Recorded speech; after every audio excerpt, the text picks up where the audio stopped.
Okay. Sorry, did you say when I will go to speak? Yes. Will it be okay if we go with that sequence? We will go for Dr. Syed first, and then Miss Mili Mukta, and then Miss Rania. Will that be okay? Or I hope it's fine. Yes, because I have a workshop. Okay, okay. I know you're very busy. All right. Miss Mili Mukta, you're still awake. Wow, it is. Yes. It is Yes. midnight. Still full of energy at midnight. Yeah. Baik, Bapak Ibu. Okay. Excuse me. Yes. I am from Sri Lanka. I am saying Dr. Syed. Yes, Dr. Syed. My said at what time? Excuse me. My presentation. I am first no, because your language is very difficult to understand me. So that's why I'm asking, who is the first presenter? On my schedule, it will be you, Dr. Syed. Will that be okay? Okay, I am the first one. Yes, it will be Okay. Dr. Syed, and then Miss Mili Mukta, and then Miss Rania. That is okay with you. Okay. All right. Because we have also friends from Indonesia, I'm going to have to speak both languages, I guess. I hope it is okay with you. Very nice, very nice. Okay. All right. You also speaking Malay. I also speaking Malay, but our languages are different. We are speaking Sri Lankan Malay. Oh, begitu ya. My Boleh, mama is boleh. Malay. That's very good. That's nice. My father Bengali, my mama is Malay. Okay. All right. All right. We are now 2 minutes away. We are now 2 minutes away from our original schedule. So I would go for an opening now, if it is okay with you. Can we start? Mohon maaf saya tidak hafal namanya, Bapak Afsi Kudus dengan Bapak siapa? Pak Hadi ya, kalau tidak clear ya. Tadi ya. Betul, masih muted Bapak. Iya. Betul ya? Iya, Hadi Hartanto.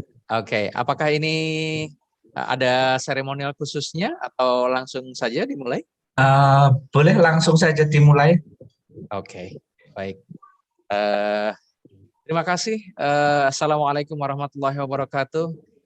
Good morning, good afternoon, good evening, very late evening in America. Thank you all. Sangat berterima kasih kepada semua audience yang telah hadir bersama kita pada siang hari ini. My name is Yuda. I am Miss Eni Kuswati's friend from Jember, Bapak Ibu. Selamat bergabung di acara kita pada siang hari ini. Acara yang sangat luar biasa. Not only for the international conference, but also for celebrating our birthday lady. Ini ada Ibu Eni Kuswati yang hari ini berulang tahun, namanya yang ke mungkin 23 ya atau 25 barangkali. Okay, so today we are going to be here and celebrate our togetherness by listening to a pack of international speakers. And our today's topic would be the gender equality. And this will be really, really interesting, I promise you, because we will have so many people joining from different parts of the world. We have people from Europe, from Asia, from America even. And we are very, very happy to be here together. Untuk itu, kalau memang boleh, apakah Ibu Eni Kuswati ada bersama dengan kita, Ibu? Ibu Eni, apakah bersama dengan kita siang hari ini? Ini masih ada di jalan nampaknya. Sedikit masalah. Tidak apa-apa, nggih. Baik, Bapak Ibu, kita akan coba untuk setelah ini langsung masuk ke sesi acara karena setelah ini nampaknya our international speakers are also with quite many agendas to run. Okay, now list of our speakers for the first three speakers would be Dr. Syed from Sri Lanka, if I'm not mistaken, and Ms. Smili Mukta Goshal from United States of America, and then Ms. Rania Lampau from Greece. Now, I would love to welcome our first speaker. Let me read her bio first. Dr. Syed Firdausi Hanifdeen. Forgive me if I Hi. pronounce your name incorrectly, improperly. She was born on December 29th, 1955. She has more than 24 years experience in the insurance sector. And she has also involved in broadcast journalism, USA Internews, development of management, Sri Lanka Institute of Administration Development, human rights defendant programs, the movement for the defendants of human rights, the national training Sri Lankan waterfalls, Lanka Council in Waterfalls, total customer care culture, a workshop conducted by Asian College of Management Private Limited, hands-on training on Microsoft Word and Excel applications by Commercial Bank of Ceylon.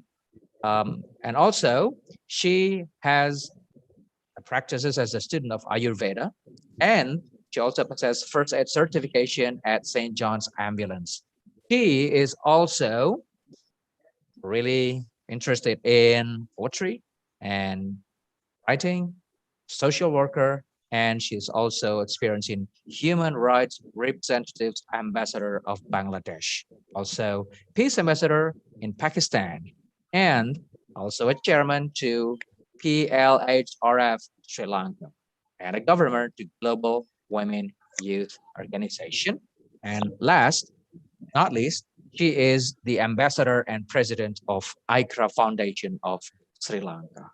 So, like to present you Dr. Syed Hanifdeen. Dr. Syed, stage is yours. Thank you very much. Have a nice and wonderful day, all of you.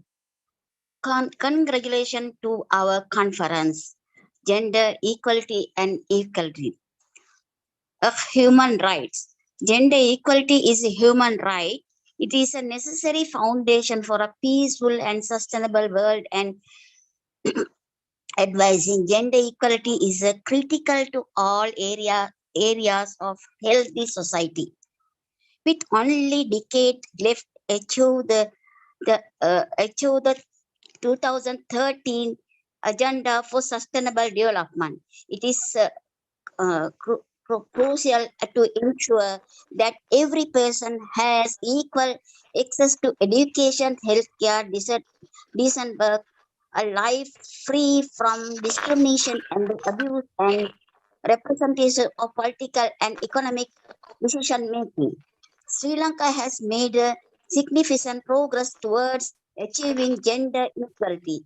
However, in the face of structural barriers and the social norms that perpetuate gender stereotype, many women and girls continue to suffer discrimination and violence. Out of the 8.6 million economically active population, 64% of males and 35% of females. Women constitute 52% of Sri Lanka population, but female representation in parliament is only 5.3%. The labor force participation of women has of the 2017 36 and 6% of the total population, according to the finding of the study conducted in 2019 by the United Nations Population Fund, UNFPA. 90% of Sri Lankan women and girls have faced sexual harassment in public buses and trains, and at least once in their lifetime. What we do, gender equality is central to our work. UNDP believes that gender and discrimination attitude of practices that hold women back must be confirmed and the element if we are to leave no one behind. In Sri Lanka, UNDP supports of the government and the key partners to eliminate gender inequalities through targeted gender forces program and by working to ensure that all development efforts take into account the experiences, needs, and contributions of women in improving access to justice for service of gender-based violence in ending implementing of preparations and the providing service with the multi-sector support and the services and some of the key work carried out by UNDP in Sri Lanka. Thank you so much. Wow, that was really amazing. So, okay, all right. Doctor said, I've seen that you have a really decorated achievement there. So, one question: Yeah. what would your personal opinion be regarding the gender equality or over the world? You know, this world has now become the world of where everyone has the same, the equal rights, the equal position. So would women be available to all positions? Your questions is not clear to me, but because the pronunciation due to the pronunciation, please Okay. write it and send it me and reply you because your Okay. pronunciation is difficult to understand me. Sorry. All right. So, Sorry. okay. Wow, this is really interesting. Can you see now the writing on the screen? Okay. One last question, actually, because we are quite tight with the schedule right here. How would you think regarding the women's role in this modern era? You know, we have different positions held by men. Will it be also available for women?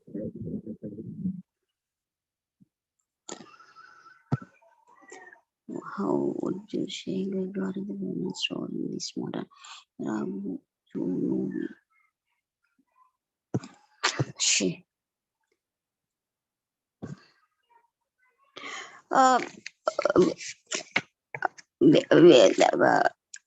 Should women should be empowered? That is the solution. We Okay. can't do it is lonely. Should UNDP any other organization should empower to the women. In the South, normally in the South Asian countries, women are treated by like a stepmother treated. That is the South Asian countries, women are facing like that type of problems. Okay. Wow. Okay. Thank you, Dr. Said. That was a great presentation, and we really enjoy the presence of you being here with us. On behalf of all the people here, we would really offer our gratitude to your presence. Yes, sorry, I can submit my presentation printed one for the conference. Okay. To the conference. Okay. That would be nice. Okay. Thank you very, very much. Thank you. Bye. All right. Now let's move on to Yes, please. All right, let's move on to our second presenter. This is Miss Millie Mukta Ghoshal, Indo-American, a pride of India from USA. And let me, wow, her profile is really, really amazing. She is known as a global icon with multiple global awards as Green Initiative Leader, Positive Role Model, Top Women Entrepreneur, 100 Inspirational Women, Global Glory Icon, Best Green Initiative Leader, Top Women and Business, Women's World Record, International Women's Icon 2021, and to name a few lists on the goes on with many humanitarian and global peace award as well. Now, as for your surprise, Miss Smiley Mukta's mission is now being offered in Dubai News, which is really, really awesome. Miss Smiley, are you here?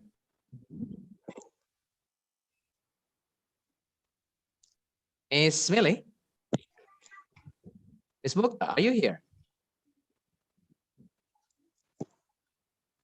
Oh, probably she's having a technical issue. Let me try to find her. Oh, seems to have technical issue. Okay, if it is okay, will it be okay to move on to Miss Rania? Okay, all right, please wait. Let me read the bios of Dr. Rania Lampau. Dr. Rania Lampau is a global educator, a STEM instructor, and an ICT teacher trainer in Greece. She has a postgraduate degree in language teaching related to cognitive neurosciences, and she is also a passionate researcher on cognitive neurosciences and neuroeducation.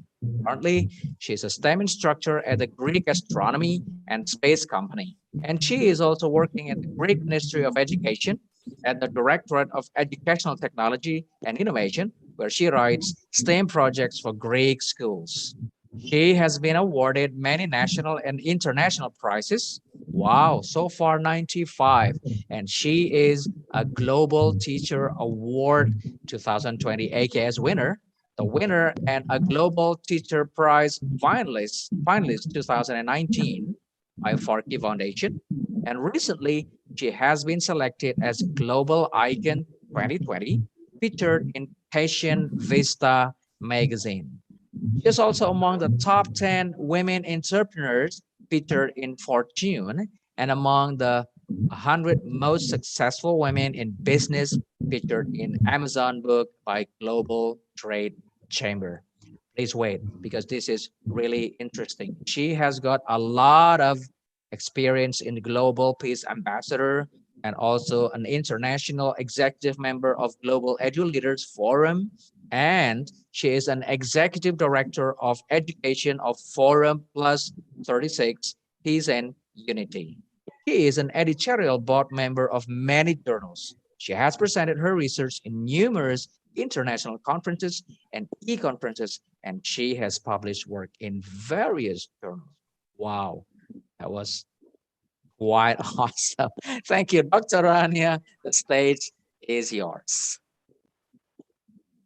Well, greetings from Greece. It's a great pleasure and honor to be here today. It's my favorite topic, women empowerment, women's rights. And today we'll try to cover issues related to gender equality as a component of social justice and as an engine for economic growth. I will try to address issues related to disabled women, migrant women workers. Of course, we will discuss the problems that the COVID pandemic has created in business and women employees. And also, I'm going to discuss about the role of women in science and STEM. May I share my presentation now?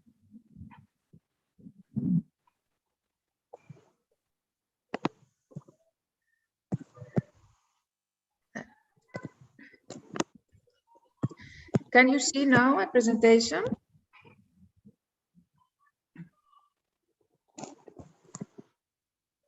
Sorry. Yes, yes, Ms. Yes. Rania. And the Yes. change of slides also. Yes. Okay, thank you. So we live in a world of growing inequality with worsening predictions on how long it is going to take to close the gender gap. And this is despite the fact that 185 countries have gender equality embedded in their constitutions, despite the fact that 187 countries have signed Convention on the Elimination of all forms of discrimination against women, despite the fact that 51 founding members of the United Nations in 1945 approved the words of the United Nations about equal rights of men and women. And according to World Fair Trade Organization, it is going to take probably another 100 years to close the economic and political gender gap, and 200 years before women earn as much as women and are equal represented as women earn as much as men and are equally represented in the workplace. So here we can see all these human rights agreements so far: the Universal Declaration of Human Rights, the Convention on the Elimination of all forms of discrimination against women, the Beijing Platform for Action, the Cairo Program of Action, the Millennium Declaration, the outcome of the UN Conference on Sustainable Development, agreed conclusions of the Commission on the Status of Women. And what are the principles of this? Of course, we're talking about universality, indivisibility, interdependence, participation, equitability, equality, and non-discrimination. So far, we can see that according to statistics, women make up 23% of the world's parliamentarians, 7% of heads of state, and 6% of heads of government, and they only hold 12% of board positions in businesses across the world, 9% of CEO positions, and 24% of senior management roles. So we have seen how women leaders are underrepresented. So we talk about empowerment. Why this is important? Empowerment is a multidimensional process encompassing changes in the political, social, and economic spheres of life. All these dimensions are closely interrelated, so that significant changes in one dimension is likely to generate changes in others. And this relates, of course, to the enhancement of women's capacity for strategic choice and agency in the sphere of economy, the possibilities this opens up for change in other spheres also, and offers policymakers possible entry points into broader processes of empowerment. And there are also a number of arguments as to why a focus on women's economic empowerment. First of all, gender inequalities in the division of labor between paid and unpaid work, women's primary responsibility for unpaid care work in the home, associated inequalities in access to valued resources and opportunities. Women are dependent still on male provision for themselves and their children, and women's lack of strategic agency, both in relation to their own lives as well as the wider society. Women's rights emerged as a global movement during the United Nations Decade for Women, when women from different geographical, cultural, religious, racial, class backgrounds came together and organized to improve the status of women. We have already mentioned the important Convention on the Elimination of all forms of discrimination, which is considered actually it's a key international agreement. It's considered as the International Bill of Rights for Women, and it actually sets an agenda for national action to end discriminations. And USA First Lady Hillary Clinton at the Beijing conference declared that human rights are women's rights, adding that women must enjoy the right to participate fully in the social, political lives of the countries if we want freedom, democracy to thrive and endure. And we know that the nature of the nature of constraints that imposed on women are most institutionalized, not individualized. Why? Because we're talking about all these gender norms, gender constraints, and wider societal ideologies and context-specific cultural restrictions and gender differentiated rules about distribution of property and gender also specific constraints. All of this, of course, tend into gender inequalities. And what about the world of work? Gender differences affect, of course, both developing and developed economies and women in lower regions. And still, women are less likely to participate in the labor market than men. They're more likely to be unemployed than men. They are overrepresented in informal and vulnerable employment. And they are less paid than men. They bear more responsibility for unpaid care and domestic work. They are less likely to have access to social protection. They're less likely than men to have access to financial institutions or have a bank account. They're less likely to be entrepreneurs, face more disadvantages when they have to start a business. They are constrained from achieving the highest leadership positions. And of course, the digital divide is something that has a gender dimension. And let's not forget, it's very important, violence and harassment, sexual harassment and violence. Here, for instance, in Greece, during the COVID pandemic, I think worldwide, domestic violence has increased during lockdown period. Especially in Greece, we had many, many cases of femicide. Apart from this, also we have seen that women, a third of women's employment globally is agriculture, including forestry and fishing. Women farmers have less access to land and other productive assets. Girls suffer more. It's very, very important that environmental degradation, climate change hit most women. It's interesting to see there are many, many reports and researches in the internet. You can find many, many interesting reports about this. Why it happened is because women and girls suffer from the dearth of safely managed water and sanitation. And of course, but women and girls are more likely to carry the burden of energy poverty, the experience the effects of lack of safe, reliable, and affordable and clean energy. So climate change also has a disproportionate impact on women and children. And according also the report of Development Progress Research Report on Women's Economic Empowerment, the factors that enable economic empowerment are divided into three categories. First of all, direct factors which include education, access to quality, address unpaid care, access to property, assets, financial services, collective action, leadership, and social protection. And indirect and direct factors which include labor market characteristics, fiscal policy, gender norms, and all this legal and policy framework. What happens in education? Of course, hopefully, we have we have seen a progress in education. Majority of countries have achieved gender parity in education. However, there are still countries, for instance, in Africa, where there are still discriminatory social norms and practices. And these norms include early marriage and the gender division of household. In families, especially that do not value education, girls are more likely to marry young and to take on more domestic work. So what are the benefits of economic empowerment? This is important, vital to realizing women's rights and gender equality, because this is a key to achieving the 2030 agenda, the goal 5, gender inequality. And when more women work, economies grow. Increasing women's and girls' education contributes to women's economic empowerment and more inclusive economic growth. What are the characteristics now of women leaders? Why we need the women leaders? First of all, a woman who is not current leadership role can be a bad prospect entering such a high profile with in a company. I mean that companies need actually women leaders for shaping the future. And also analysis that compare male and female leaders identified female leaders that and show that they were more transformational because they demonstrated more contingent reward behavior than the behavior of men, which is actually two-dimensional behavior.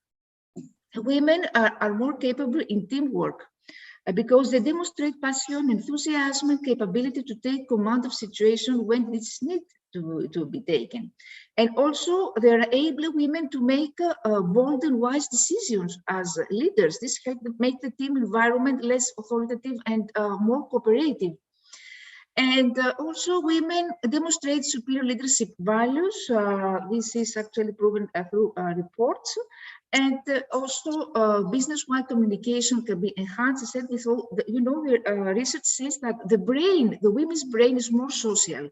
That means that women can handle easily situations concerning conflicts, for instance, with clients or with colleagues. So women leaders would be better in anything that has to do with the communication dimensions. They can achieve better financial outcome. They're more likely to have creative ideas.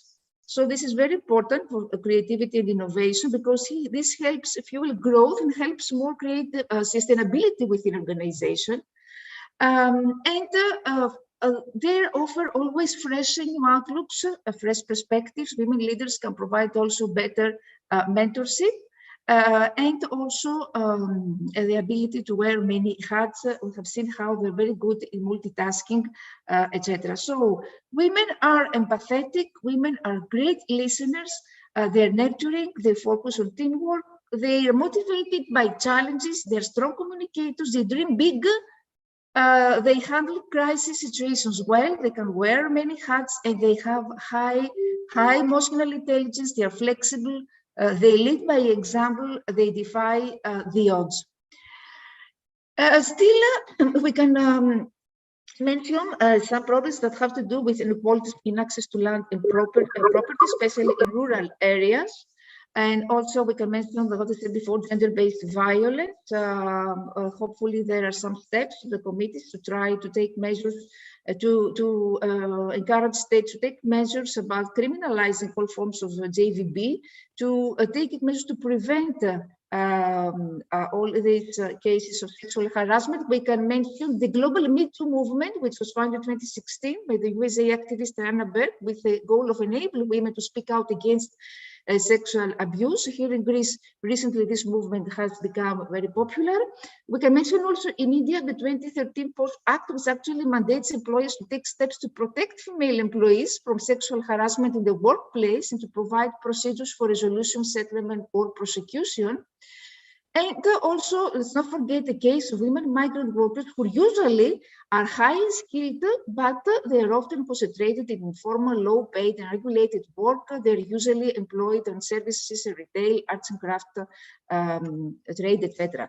Women with disabilities is also another candidate group which actually faces economic challenges, social challenges, difficult health problems, and there are some many initiatives, for instance, UNICEF that has successfully utilized technology to spread information, empowering young persons using YouReport in Uganda. There are many other cases who try to help this target group because we need to ensure accessible emergency medical care that is available to ensure that women, girls who are victims have access to medically accurate information. It is essential to tailor JVB prevention strategies to all these vulnerable groups.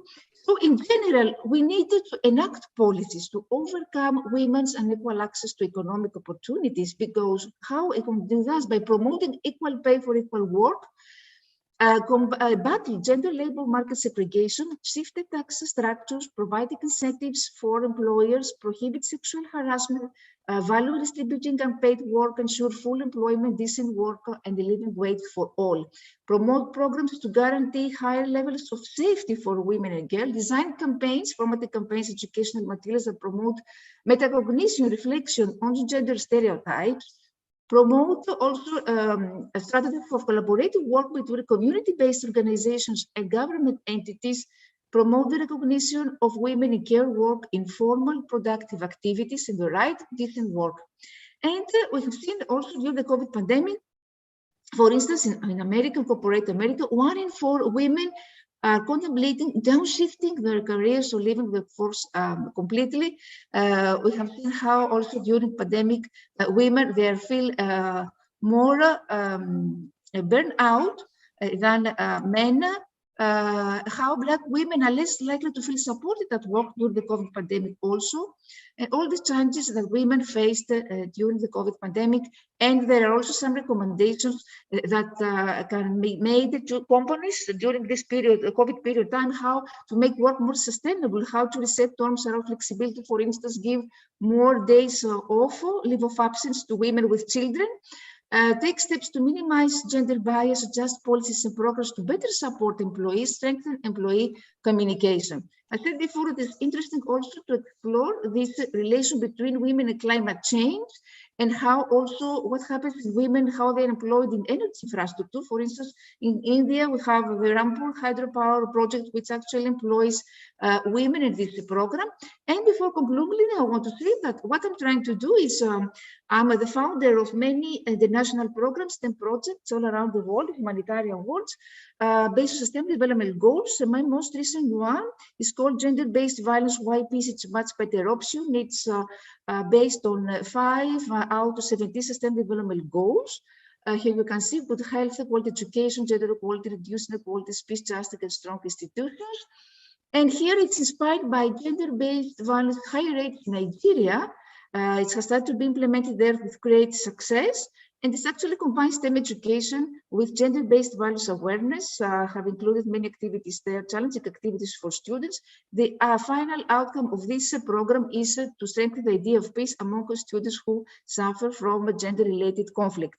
And apart from this, I'm trying to fighting for the equality between women and men in the field of natural scientists. So I created with my students a radio show, which was about women scientists from Marie Curie till today, which was aired on the European School Radio. It is actually, this became an educational video with the portraits of 30 eminent women, which was awarded in the European competition Diversity in STEM, organized by scientists. It also was aired during the Greek national television. So you can see that the United Nations also has declared 11 February as the National Day of Women and Girls in Science, and how we know that still here today, less than 30% of researchers worldwide are women. And here we can see that women in ICT 3% are employed, mathematics 5%, in engineering 80%, and in with the exception of biology, in all other fields, women are still underrepresented in STEM-related careers.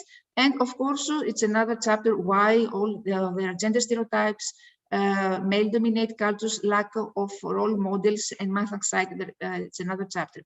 Apart from this, also collaborating with organization G100. So I'm trying to form women volunteers in order to help students with STEM. So we organize online courses for underprivileged children, especially in Africa. Everyone who is interested can join us. And before concluding, I want to say that in 1975, 3 months after the close of the United Nations Women's Conference in Mexico, 90% of women of Iceland went on strike for a day. They refused to go to work, to cook, to clean, or look after their children, and there was a chaos. In January 2018, Iceland became the first country in the world to make companies prove that they are not paying women less than men for the same work. And this took 42 years. Thank you very much for your attention. Wow, bravo. That was a presentation which really keeps me not taking away the attention from the screen. That was really great. I know you're busy, so you have the same training and workshop at the same time, right? Yes, in a way, I have here at the ministry, Greek Minister of Education, I have worked with children. Okay, so you are working with the gender equity and equality at the same time with us here. Thank you very much for kindly spending this momentous and precious moment with us right here. Thank you very much for this great opportunity. Thank you. Thank you. Thank you. Thank you very much. Thank you very much. Thank you, Ms. Rania. I hope everything is going to be fine, and we wish you a very good luck with your project, right? Thank you. Okay. Now, it was supposed to be Miss Sacha Kaluri from Australia. Can I hear anything from Miss Sacha? Miss Sacha, are you there? Okay, otherwise we will move on to the next presenter. We are going to have Dr. Mutmain. Oh, I can see her. All right, let me read Dr. Mutmaina's bio. Wow, Dr. Mutmaina is one of the leading figure in Indonesia's education. She is the assistant professor at University of Al Azhar, Mandar, West Sulawesi, Indonesia. She is a lecturer, global speaker, and international leader. Some of her achievement at university was she was a chairman of the Indonesian language department at teacher training and education faculty. She was a public relation at her university and director of Women's Center Studies. Also, a deputy director of the Quality Assurance Unit, also at her university. Now, she is deputy director of Language and Character Development Institute at her university. In the current year, she is actively participating as international member, international coordinator conference, and international trainer. She's also serves as international board for professors and expert of Scientific Innovation Research Group of Egypt. Also international board of TEFL, Kuwait. And she is also the country head, ambassador, and country director of many international organizations representing Indonesia.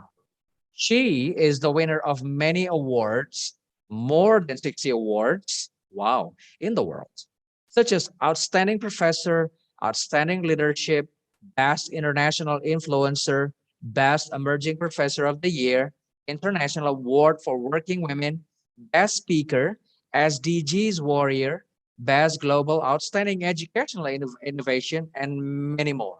And she is also served as Board of International Journal and Reviewer. Her international achievement as Dr. Honoris Causa from Layahe University and candidate Dr. Honoris Causa from Philippines also decorates her amazing career. And she is ready for international collaborations and teamwork. Dr. Mutmainah, stage is yours. Thank you so much. Hi, Yuda Pamungkas. Thank you for introduction of my profile. Hi, Rania. Good morning. Good afternoon from Indonesia. So happy to see you here. So all of the keynote speaker, happy good day. All of the participants, I hope you are enjoy to attending in this our wonderful event. So allow me to share my screen. We want to support all of the women from all around the world. Before I presenting my presentation, I want to say thank you very much to the Dr. Amy and also all of the organizing committee to invite me and having me in this great and wonderful event. So a little bit of my profile, just I want to share to you about my, this is maybe Yuda not mentioned about my research platform here, my research website. You can feel free to visit and then cite my, some of my article over there. I choose my topic today about feminism and its other, representing the new women in the virtual era. I think this is a very important right now because we are in the digital era. So that's why we must support all of our women and girls to adapt with this new habit, new trend right now. We are right now in the digital era. And then I believe that actually we are believe, all of us, we are believe that women's empower, this is can be change the world. So let's have a look about the empowerment here, the meaning here. This is to giving delegation and power that have authority. So that's why empower women and girls, we believe that this is can make us equality in many aspects. So need of empowerment of women here, specifically I divided here into education, employment, poverty, and social issue, economical issue, and then a legal issue. And also about the social media, I think this is very important right now, how we are empower the women for this aspect about the technology and the social media. Of course, for economy, that really help for us. Like in Indonesia, so many women and girls that working at home doing support their economy system with the online shopping, doing at home, and then they can buy and sell by using this social media like Facebook. So many in Indonesia that empower their their economy by using this online shopping. Yeah, digital era right now, so many we can do. We can do the collaboration from all around the world. Like today, we are here from women, all of us, we are the keynote speaker, and then we are meet here from all around the world.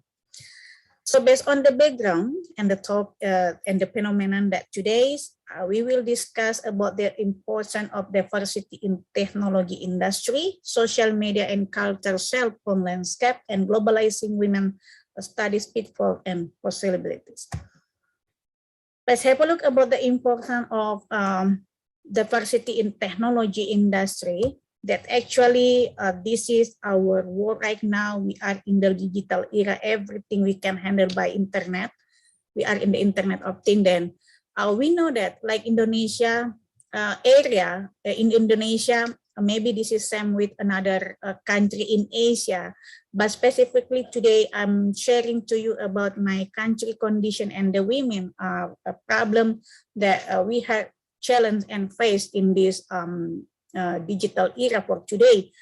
Yeah, you know, Indonesia, we are in the developing country. 50% of area in Indonesia, we are in the rural area, and then mostly they don't have internet and also don't know how to practically their technology. In another side, we are in the pandemic situation. We are practicing physical distancing and the social distancing. Everything handled at home. So that's why we must empower them with the technology, because the women, they are mostly spending their time with their children and their kids, and then they will be having training and guide their children and kids at home as parents right now.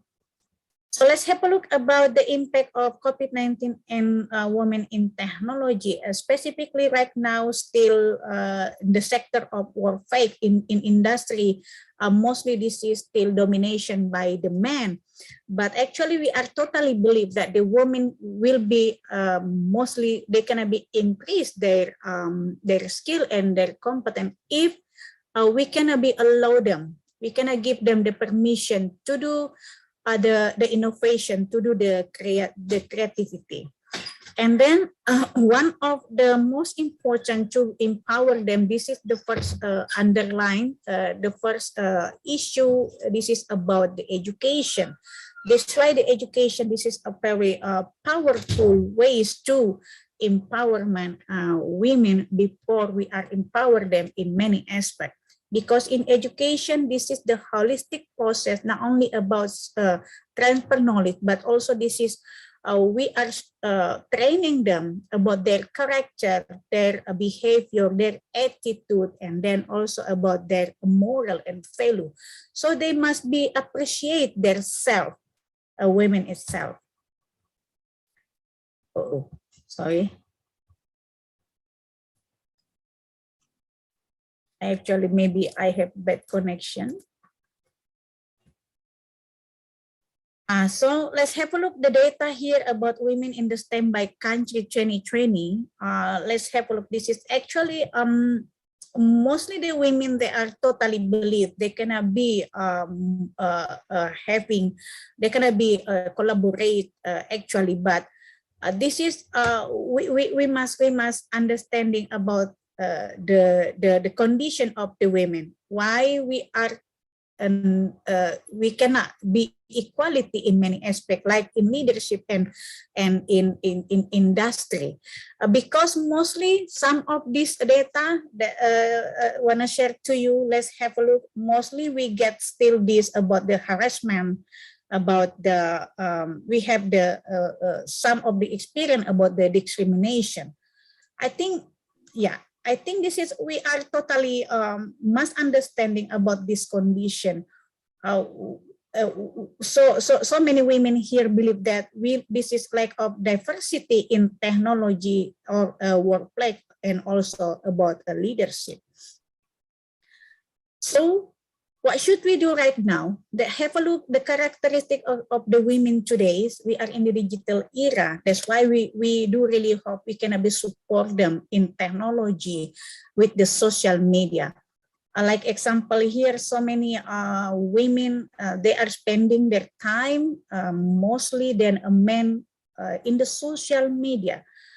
Based on this data, based on this characteristic, I think we cannot be, we believe them, we can training them even they are at home, and then we can give them the small activities that are related to support their like education, training of education, technology skill, or many training like here, handloom, handicraft, and so many that this is will be support them to be more empowered in like in economic education, and then reduce the poverty.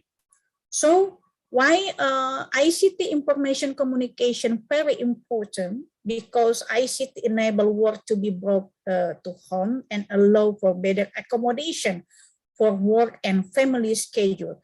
By technology, we can do some of the collaboration between women from another country. So let's have a look about the information communication. This is one of the collaborative nature that actually will be by building up the technology, information, and media will be fluencies among women. This is helpful, really help for the women to developing thinking skill and then developing the problem skill. Yeah. So the innovation of this using a technology practice actually, like in Indonesia for today, so many women and girls, they support their economy in their family by online shopping. They are buy and sell by using social media or Facebook. So they are use the technology, the social media for positive or the benefit of the social media for their support their career. Let's have a look about the social media and culture cell phone landscape. Yeah, right now there are so many data here from University of California, and then in Indonesia condition, University of California, they actually support about the women and the technology, how we are training our women right now about the use the right technology, the right action to empower and building up their mindset, their critical thinking, their problem solving. So in Indonesia, actually still low also about this building a digital and media literacy in Indonesia, because yeah, you know, in Indonesia, and I believe this is happening in also in many countries about the patriarchy system. I think you are very understanding about patriarchy system. Whatever you are, if you are still a woman, the man is still at the top from us. So that's why this is happening for us. This is make us cannot be equality, because the man maybe like you that don't wanna the women like us equal with you. So that's why we do really hope support from all of the men in the world. Come on, let's hand by together. We can work as a team. We can do the collaboration together. Yeah, this is I believe that. Sorry, my internet not good, so that's why I close my camera. Let's have a look. This is about the women right now. We can do everything. We can do some of the activities together. Like this is what is actually the women need today. Can really have it at all. Yeah, I believe, because yeah, I'm representing myself right now, and then we can be sharing this. We can having at all. This is the data from the questionnaire. And then most of the women, we believe we can do everything. We can manage our career. We can manage our family. we can manage our income, and then yeah, also we can manage our personal life even we are doing our responsibility as a mother, as a sister, as a wife in this condition. So the women in the technology statistic for 2021, this is how actually the impact of the mostly the women data here from I get the data about women, about the work life being impacted by COVID-19. Yeah, mostly here they are having answer that they are working more overtime and they are took responsibility at work, and then yeah, so many this is the problem at the women. But actually everything will be easy when the man cannot be understanding about our condition. Yeah. Oh yeah, totally. Most of the women, they are burning out at war. Yeah, why? Because yeah, we have discrimination. Like some of the is discrimination, right? So how did the pandemic shift balance the household work for technology professional? Here that mostly the women stayed here. They are radically shifted the division of household that. In the technology workers say that the balance, we need the balance between as a household and then war. So yeah, we need that, the equality actually. Yeah, I like the topic for today about the equality for the women, gender equality. So about the ICT right now, that's why we must empower all of our women and girls in education and the technology right now, because yeah, this is we believe that the potential of ICT, this is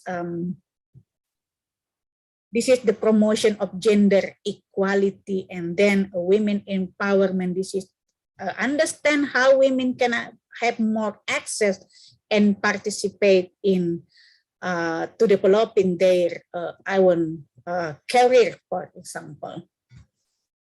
What about you, Yuda? Do you have wife and then you are allow your wife to get their career to developing themselves, or you have a girl? I think this is we can be shared together here. Let's have a look again about right now what the technology initiative will achieve. Yeah, we should be totally pay more attention about women and their digital access and digital media literacy, and we must have like today's this is about the access and control the technology. But yeah, we know specifically by implementation, this is for maybe for the negative impact of the technology. We must having the solution for this, how we are training the girl and the women that gender that by using a technology, creative technology, this is one of the solution to get equality issue like violence, health, and economic and political empower. The creativity mean here, like today we are doing this creativity, we are meet together from women all around the world. We can be sharing everything about gender equality. So we hope also all of us, the women and the girl, more have a safe online, because yeah, you know, we do really help by this our organization. By this our collaboration, we can be help the women from all around the world. So about the technology again, come back again, why another side, this is the maybe this is just inform about how right now we are understanding when we are in the globally in the digital era, making the internet safe. This is a very important, yeah, because the data from United Nations, estimate that 95% of harassment, abusive language, and derogatory imagery in online space, this is aimed to women. So that's why we must building up the capacity and driving women to technology to exchange information, and then they can be a filter of the information. So the last about globalizing women studies, people, and possibility. Why until right now the women cannot be equality? Maybe because this is the data. This is the data. What is actually that hinder women to be equality? Yeah, totally. Actually here, mostly the data, because yeah, the first one about the employer not doing enough to close gender pay gap, and then the too few women in the position of political power.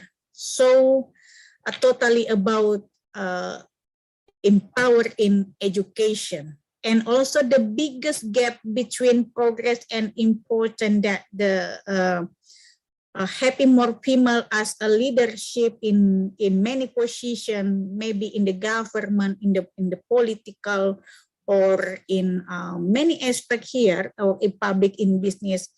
Yeah, because we need them more having equal access to education. So that's why to be more empower women.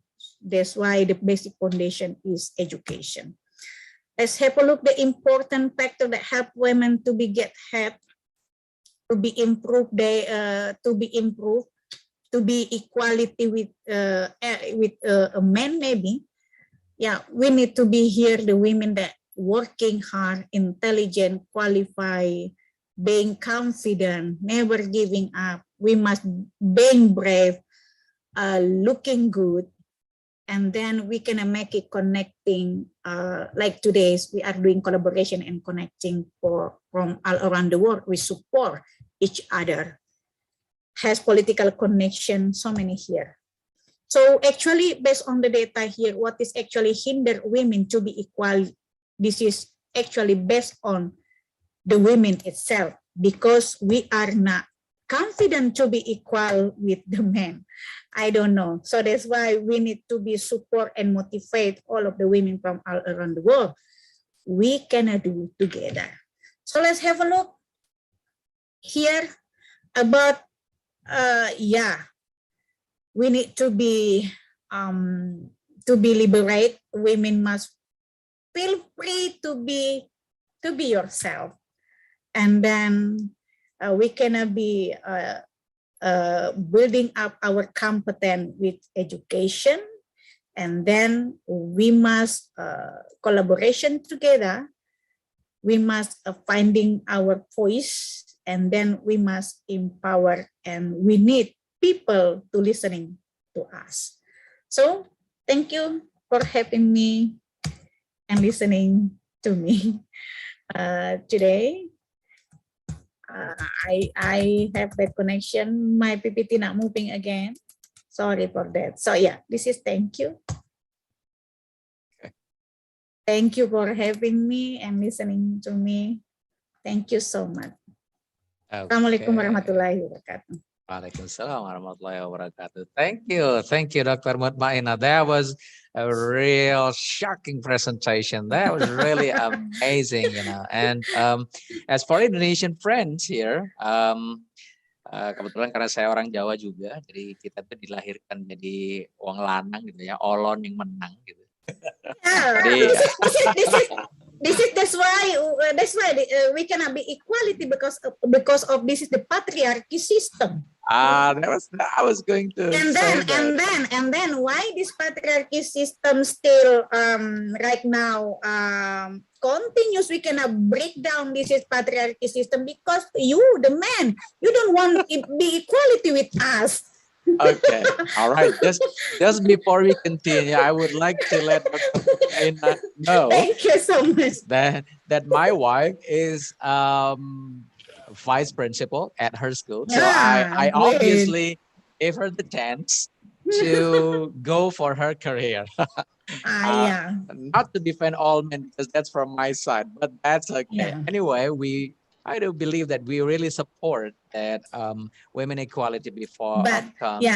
yeah, we still idea. believe that. We still believe that this is not only about the patriarchy system, but this is come back again with the women itself. Mhm. Because if they don't want to be empowered themselves, so what should they do? So that's why we must motivate all of the women from all around the world. We cannot do. We believe we cannot do empower in many aspects. So thank you for having me. Oke, alright. Bye-bye. Bapak-bapak dilarang protes ya. Ini curhatnya Ibu Mutmainah, nggak apa-apa ya. No protest. This is about the data. I'm talking about the data and the facts. Yes. Yeah, that's true. All right. So Thank you. let's grow. Indonesia must grow. Nah, bapak-bapak dari ibu, Miss Agatha, just before we move on to you, kita akan persilahkan the birthday lady, ini Ibu Eni Kuswati ini, untuk tampil gitu ya. Walaupun tidak sebagai pembicara, tapi karena beliau ini hari ini berulang tahun gitu. Wow. Jadi sepertinya kita akan traktiran nanti hari ini setelah acara ini selesai. Ya traktirannya online di rumah masing-masing. Aku tunggu. Alright. Okay. Alright. Miss Annie, could you please take stage from here? Thank you, Mr. Yuda Pamungkas, and my friend Dr. Mutmainah always be with me and other event. Maybe I say thanks to you and to all speaker. But I here want to say thank you so much and amen to all participants who say hey BD for me. I have you all success. Yes. Saya seharusnya tadi opening speak ya di awal, tapi karena tadi di jalan, kemudian saya harus menyampaikan salam juga dan menjawab beberapa pertanyaan yang attends ya, presensi mungkin tidak perlu ada, nggak apa-apa, nanti saya tetap sharekan sertifikat untuk Bapak Ibu semua. Baik Bapak Ibu, saya mau ucap salam dulu sama speakers yang sudah ada di room ini, to honorable the speakers, who I respect and who I respect the country director, Mr. Yuda Pamungkas. Yes, he is amazing man, not woman, but in here all a woman. only him as a man, but he's not Superman. We are a superwoman. Oke, Bu Mutmainah setuju ya. Tapi dia hebat, tapi kita juga tidak lebih hebat dari dia. Kita superwoman juga. Maaf, kita memuji diri nih Pak Indra, Pak Yuda, maaf. And the participant, that I'm proud of them, was always following my event. And Assalamualaikum warahmatullahi wabarakatuh. Swastiastu, Buddha Namaste, Salam, greetings. First of all, we would like to thank to Allah Subhanahu wa Ta'ala who has bestowed grace and blessing on all of us. So that day, December 14 and 2021, we can meet virtual face-to-face in good health to take a part in this activity.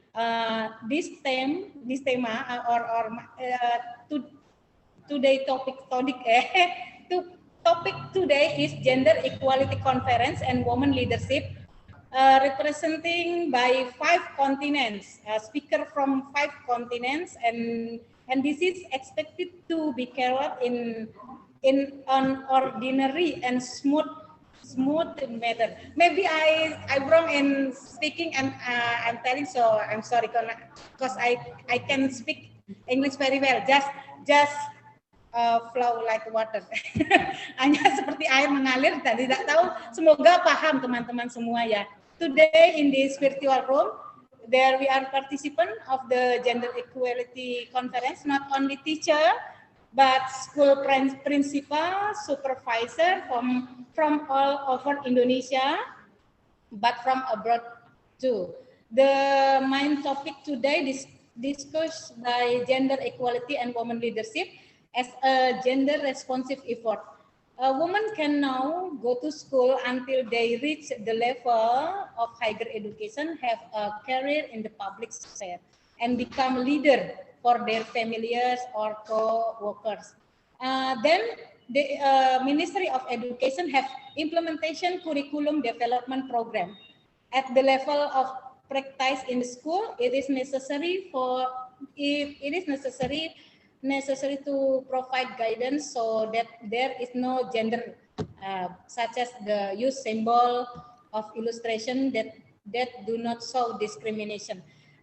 This effort is a gender responsive effort. Women can now go to school until they reach the level higher education, have a career in the public, and become leaders for their families or pass colleges. And the last program, I think the last program from Ministry of Education of Indonesia is the elimination of the 3 sins of education. 3 sins, 3 dosa besar di dalam pendidikan as an effort to maintain and increase women participant in education. The 3 major sins are intolerancy, sexual violence, and bullying. 3 sins should be no longer happen at all level of education are experienced by students, especially women, because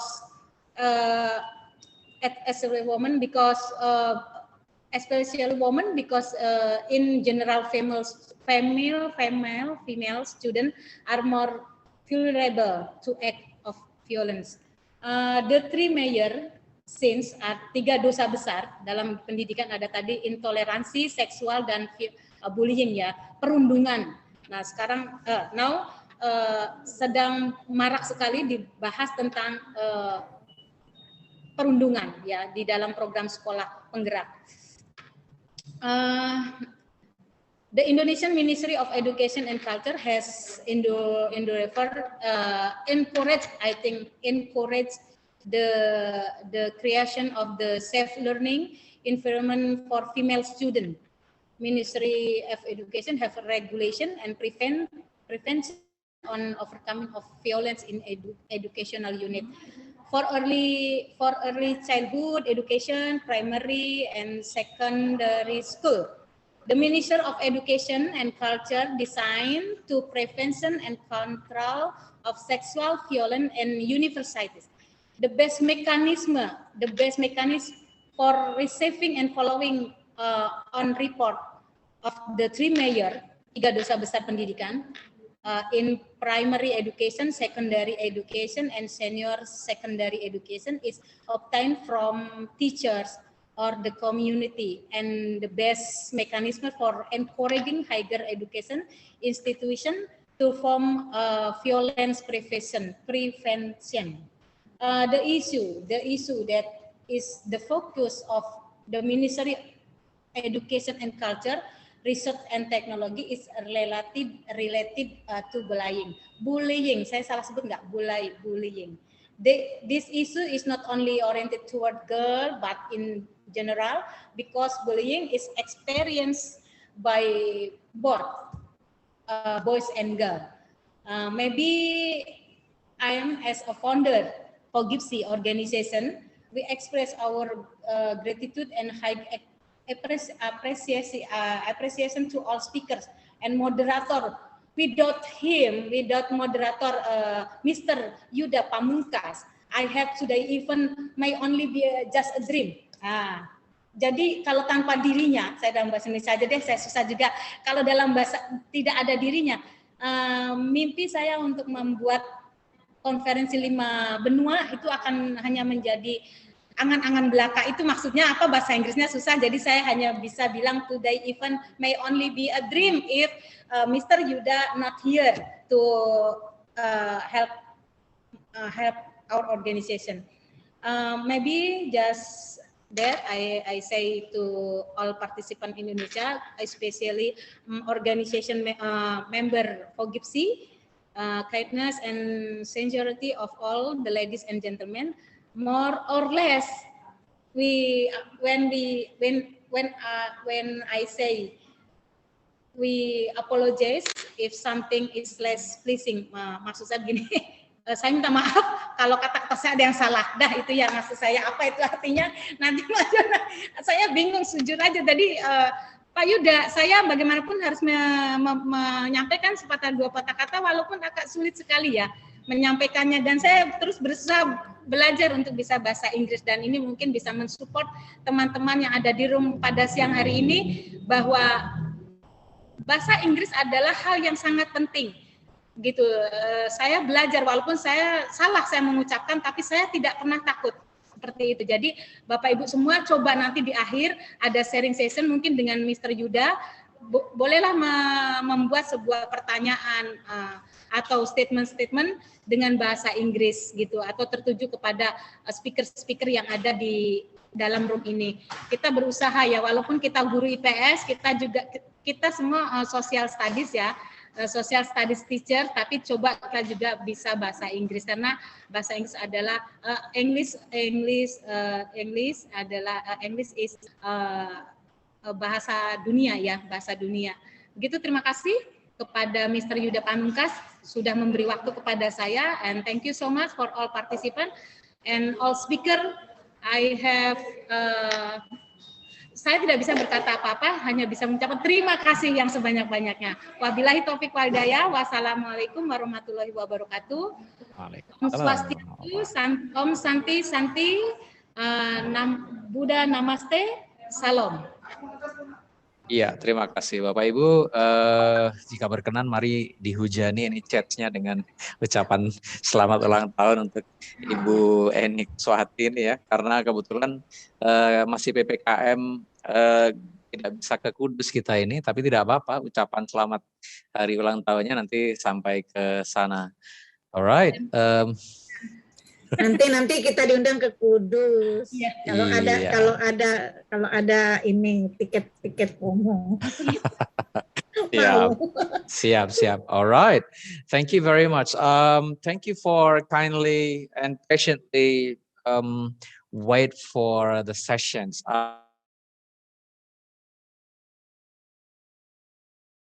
From United States of America is not available due to technical problems.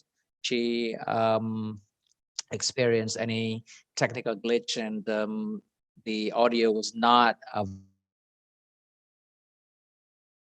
but right now she could not join, and she really offers the apology.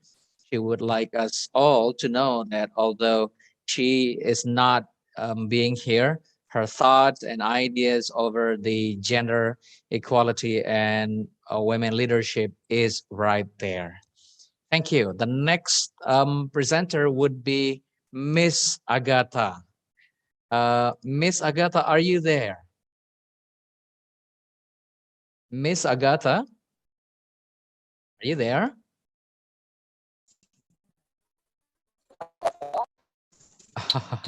Okay. Oh, your voice is breaking up.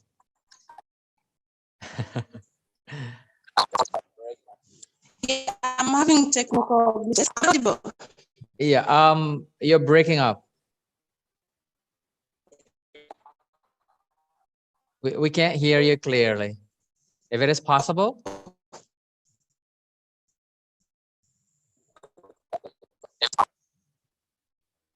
Hello, can you hear me now?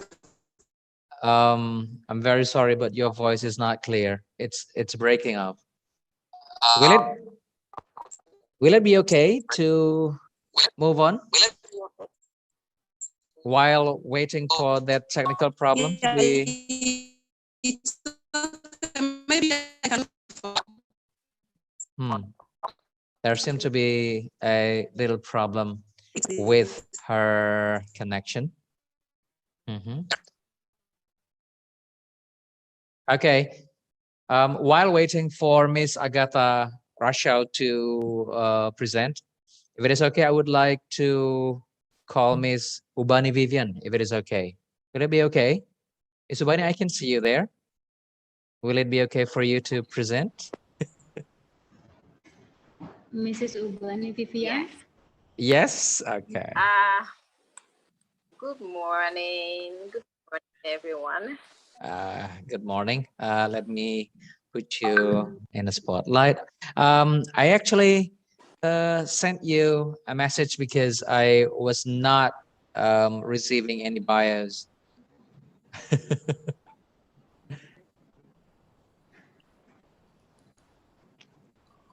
Hello, are you there?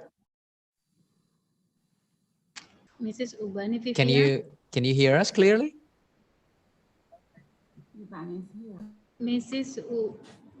Yeah. Ubani Vivian. Miss Ubani, nampaknya juga ada. Yes. Oh, okay. Yes, I can hear you. Can you Okay. spotlight Mr. Ubani? Okay, please wait. Okay. Okay. Mhm. Yes. All right. Thank you. All right. Hello, Mrs. Ubani Vivian. All right. Thank you. Thank you so much.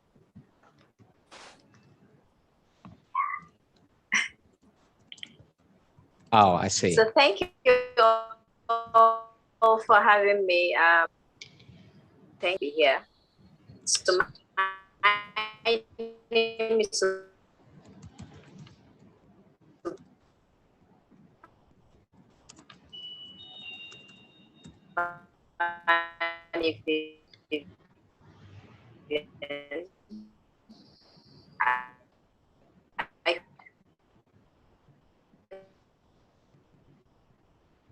everyone could hear me loud and clear. Can you all hear?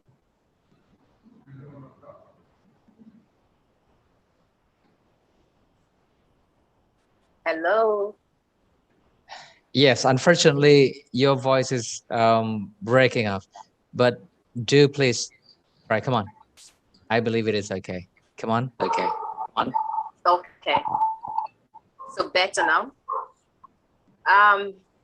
It's an honor to be here, and looking by the topic, we are looking at gender equality and women in leadership.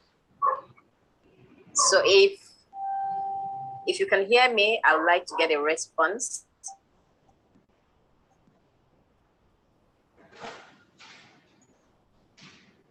So talking about equality surrounding it, why do we have to be on the spotlight? Why do we choose to get in the boardroom and, stay out of the kitchen? No, we at this time outrightly not staying out of the kitchen. We are simply trying to better ourselves, better our life, and become a great change to our family and to the society. Gender equality is very paramount. According to Women Deliver, if women are given the opportunity to take leadership position or take lead as stakeholders in businesses, it will in turn increase the economy, the GDP of a nation. So women being restricted or kept under the shadows will not help in the growth of the economy and in our country. Speaking of my own experience as an educator, I'm very passionate about education because it has a story I could always relate to. I tell people about this story because my mother, she got an education. She was very positive, she was very reliant, she was very persistent at ensuring that we, the girls, because I come from a family of 3 girls, and coming from that family, we realized that we have lots of potentials, which our parents made sure that those potentials which we had are being posited in others, are actually utilized to create change. Because when a mother gets at least 50% of education, their children in turn get to become a global citizen, get to become a huge impact in the society. At an early age, where at the point where we faced financial constraints in continuing my education, I took up a job as a nanny. As a young girl, You were expected to go to school to get the best of education. I had my plans, I had my goals. But because I come from a very supportive home, my parents are very supportive of my education, it didn't stop there. I didn't take up the job just to get away from acquiring an education. Whatever it's worth doing well. So when it comes to taking roles and responsibilities in my family, we are given roles because we can do it, not because some responsibilities are gender restricted. I worked in a farm. I actually went to the woods to get firewood because we are all girls. We needed to do that to support our family. We do not have to wait on the boys, or we do not have to wait on someone else to do that job for us because it's gender restricted. It's actually assigned to a particular gender. Learning about my passion, learning about my contribution, learning about how my journey has been. It speaks so much about my own impact in my community. I do not do things, I do not empower other young ladies, other young women in my community simply because it's what the society requires, but simply because I am intentional about it. If I wasn't educated, if I wasn't given an opportunity to stand here, I wouldn't be here speaking to you guys. Probably I might be running a business somewhere, or I might still be in the woods doing something else. But my position in leadership, which started from a very young age, I would describe informal, was being the first daughter in my family. I knew at that point I had responsibilities to care for my young ones, to support my parents. And that's the first and informal stage of leadership. That's where it started from. Before we ventured into the, to the global sphere or into our communities, leadership begins from the home. If you believe me, how you raise your children and how your children tend to live, to inspire and to motivate and to create positive change in the society depicts the kind of people our community, our nation will be made of. For instance, if I was raised in a toxic home, or I was badly raised, probably I may have become a menace or a threat to the society. The children that are raised at this era, you realize that so many things goes wrong. First, leadership as a parent begins from home. And when a child is raised well, you're going to make a great society, void of violence, void of bullying, void of harassment, void of so many crises going on in our society. Because I believe that our family is the smallest unit of the society. So when women are given that opportunity to become themselves, when women are given that opportunity to embrace their inner self without biases, without restriction, letting them know that their confidence and their worth should be first, should be their priority, you have given them the wing to fly. I mean, so many years back, women are being put, young girls are being put in a box in a way that when a mother goes shopping or a father goes shopping, he or she buys a doll for the girl and then buys a robot for the daughter or a boy. So that's it already defines that mindset of that child, what you want your child to become. Because they feel that they are out there, they have been created, they have been birthed to be the carers and not go beyond that. But when you bring diversity in your home, when you give your child the opportunity to become themselves, what your role and responsibility as a parent is to direct them, not to impose responsibilities. Give them direction, the right directions to teach them, right? So, but at this time, children has been imposed with so much that at the point where they try to break out, you see them becoming, very aggressive, because that's the only way they felt they could express themselves. Gender equality should be a really, really, really important discussion to have in our classroom, to have in our homes. First, we should all know that women don't compete with men, we complete them. There is no competition with men. We are out here to complete them, to support them, while they support us to become more. If my mother, who didn't have, a knowledge or never attended business school, could manage a home, become a great entrepreneur, what do you consider of that? Don't you think she could as well manage the nation's economy? Don't you think she could as well manage the country's economy? Don't you think that she will become someone of great impact? I have a lot of women that I look up to, great, great women in Nigeria and in the global sphere.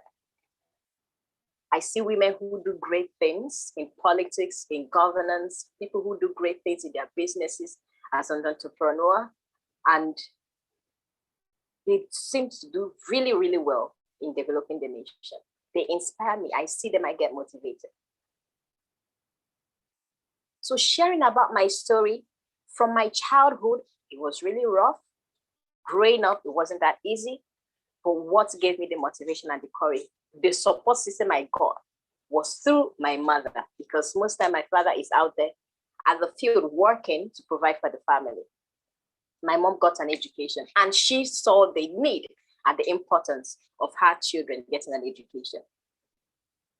So if we want a better world, if you want a better society, if you want to raise outstanding kids, extraordinary kids, kids who are intentional about humanity, kids who are intentional about impact and growth, then we should give women that opportunity to thrive.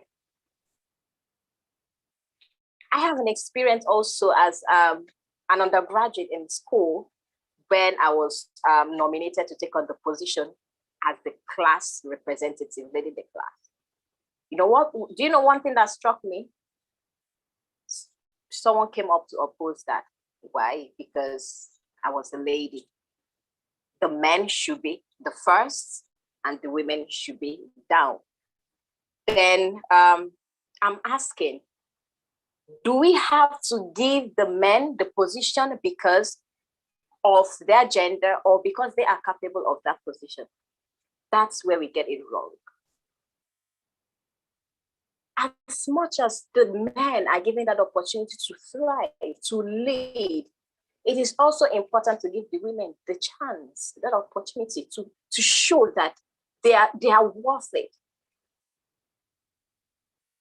We should always think about the positive and not the gender biases. We need to bridge the gender gap when it comes to leadership. We need to bridge the gender gap when it comes to education. Because without education, there's going to be a high rate of ignorance, and that ignorance is going to bring about so many vices in our society. You see war.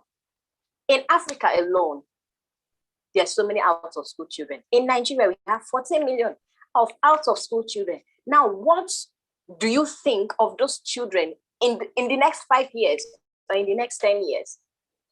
The empowered and the educated will have to force themselves to live with them. Because at that point, nothing you speak, nothing you share would make sense, because they're already ignorant of it. But giving them the right to education and making education a priority in our countries, in our continent, would will reduce the level of crisis that we experience in our world. Education is the background of every development. Education is the background, the foundation of every growth. And if we miss that foundation, then we'll have to live with it all through our lives, managing it. And we wouldn't want that to happen. So talking about leadership, I've had to hold leadership position within and outside of academia. From home to school, and then within my community, and so many opportunities have been given to lead young people.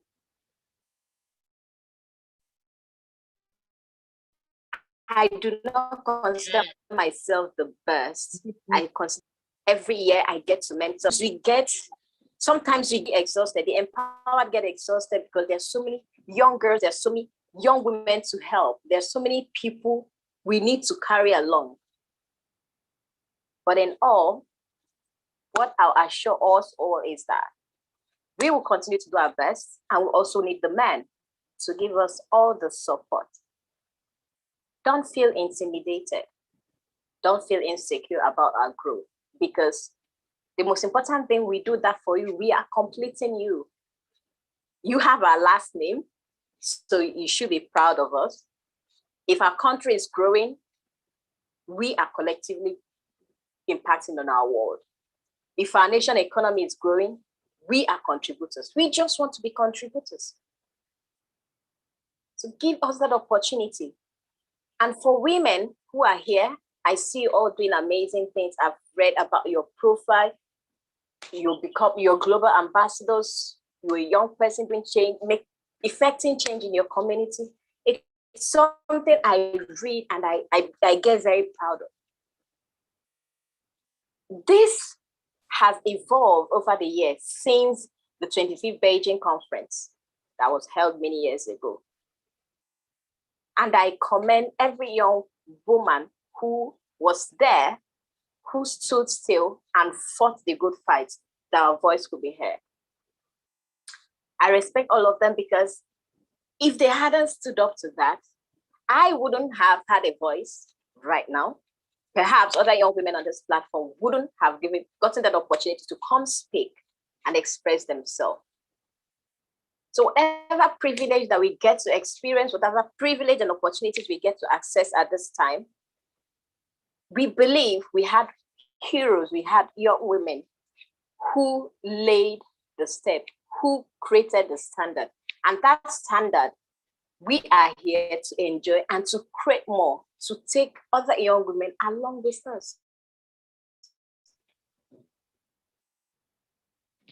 So in conclusion, I would say that leadership is intentional, is a service above oneself. And to our dear women, if you are truly deserving of a position of an opportunity, go for it. Don't shrink yourself just to get in the box. Don't shrink yourself because no one believed in you. Do not limit yourself from achieving your full potential. Live your dream. Your dream is valid. From a young girl in primary school to becoming a nanny, and so also had a vision to becoming better, to becoming great. I left my nanny job several years ago, and I got back to school at almost mid-20s. Whereas I spent so many years working, getting more knowledge, experiencing the environment. Every process we have to undergo is a learning process. We need to learn, we need to unlearn, and we need to relearn. I do not take my journey for granted. I knew that it was taking me somewhere. I knew that I'll become a voice. I will share this story someday. So I remain consistent. I remain determined to change the narrative. If I, this young girl from the Southeast, from a very low background, could do that to achieve more, could be a voice on this platform, Why can't you? Your dream is valid. Be confident in your worth. Be confident in what you can bring to the table. Continue to build yourself. Self-development is key. I don't forget about that. Be intentional and know that leadership is one above self. People are looking out to see what you can do. They are looking up to you. They get inspiration. They get motivated because they see that you're living your dreams. So with this, we'll have, a really great country. We'll really have a great nation. Our continent will come together to see the need to educate our women and to give them that opportunity to take positions in leadership, to make change in their world. So thank you all for giving me such an opportunity to speak, to share my story, and I hope it inspires you. And I hope we continue to do more as women collectively and collaboratively, so that we can change our world and inspire young girls who are coming after us. So thank you so much.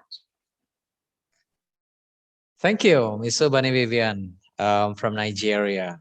It's been really enlightening. I believe that we will learn much from what you have presented. I'm not really sure if Ms. Agatha is already available and finished with everything. A technical glitch right there. Ms. Agatha, are you here? Okay. Otherwise, we would go with the next presenter, Ms. Maha Sharif from Lebanon. Are you here? Hello, everyone. I'm here. Okay. Please wait. All right. I'm trying to put you on the spotlight. Okay. We can see you right now. Let me have the honor of reading your bio, right? Okay. Ms. Maha Sharif from Lebanon is a lifelong learner and a dynamic and experienced secondary ESL teacher with 18 years of diverse developmental teaching, training, leading, and examining, dedicated to creating an enjoyable, inviting, and dynamic learning atmosphere and implementing innovative and efficient methods to motivate students to learn the English language, focusing on the individual needs of each student. Now, let's see. During the period of 2018-2021, she is an editor, content creator, and consultant at the Verificate Lebanon. Also, from 2020 to 2021, up to today, she is a secondary ESL instructor and coordinator at Shore Public High School. And starting from 2013, she also the coordinator at a British Council International School Award. And also starting from 2020 to 2021, she is an English language instructor at American University of Technology.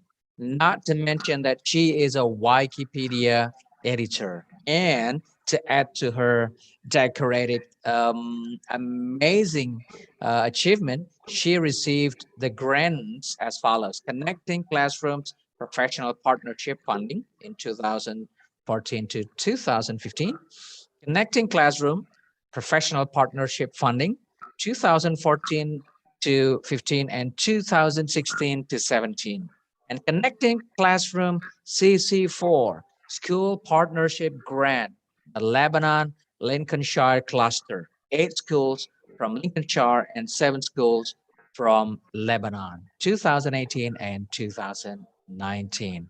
So Maha, the stage is yours. Thank you, Yodha.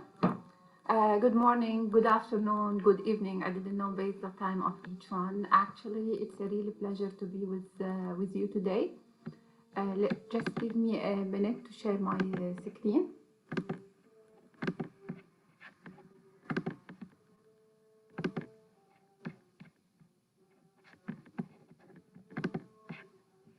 What's happening here? Just a minute. Okay.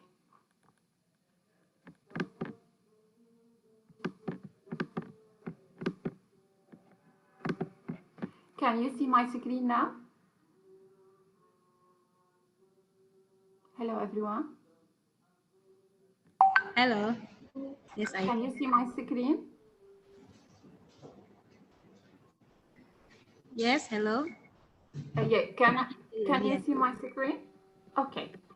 So today I decided just to, because we have a big number of speakers, I decided to deal with the situation in a completely different way.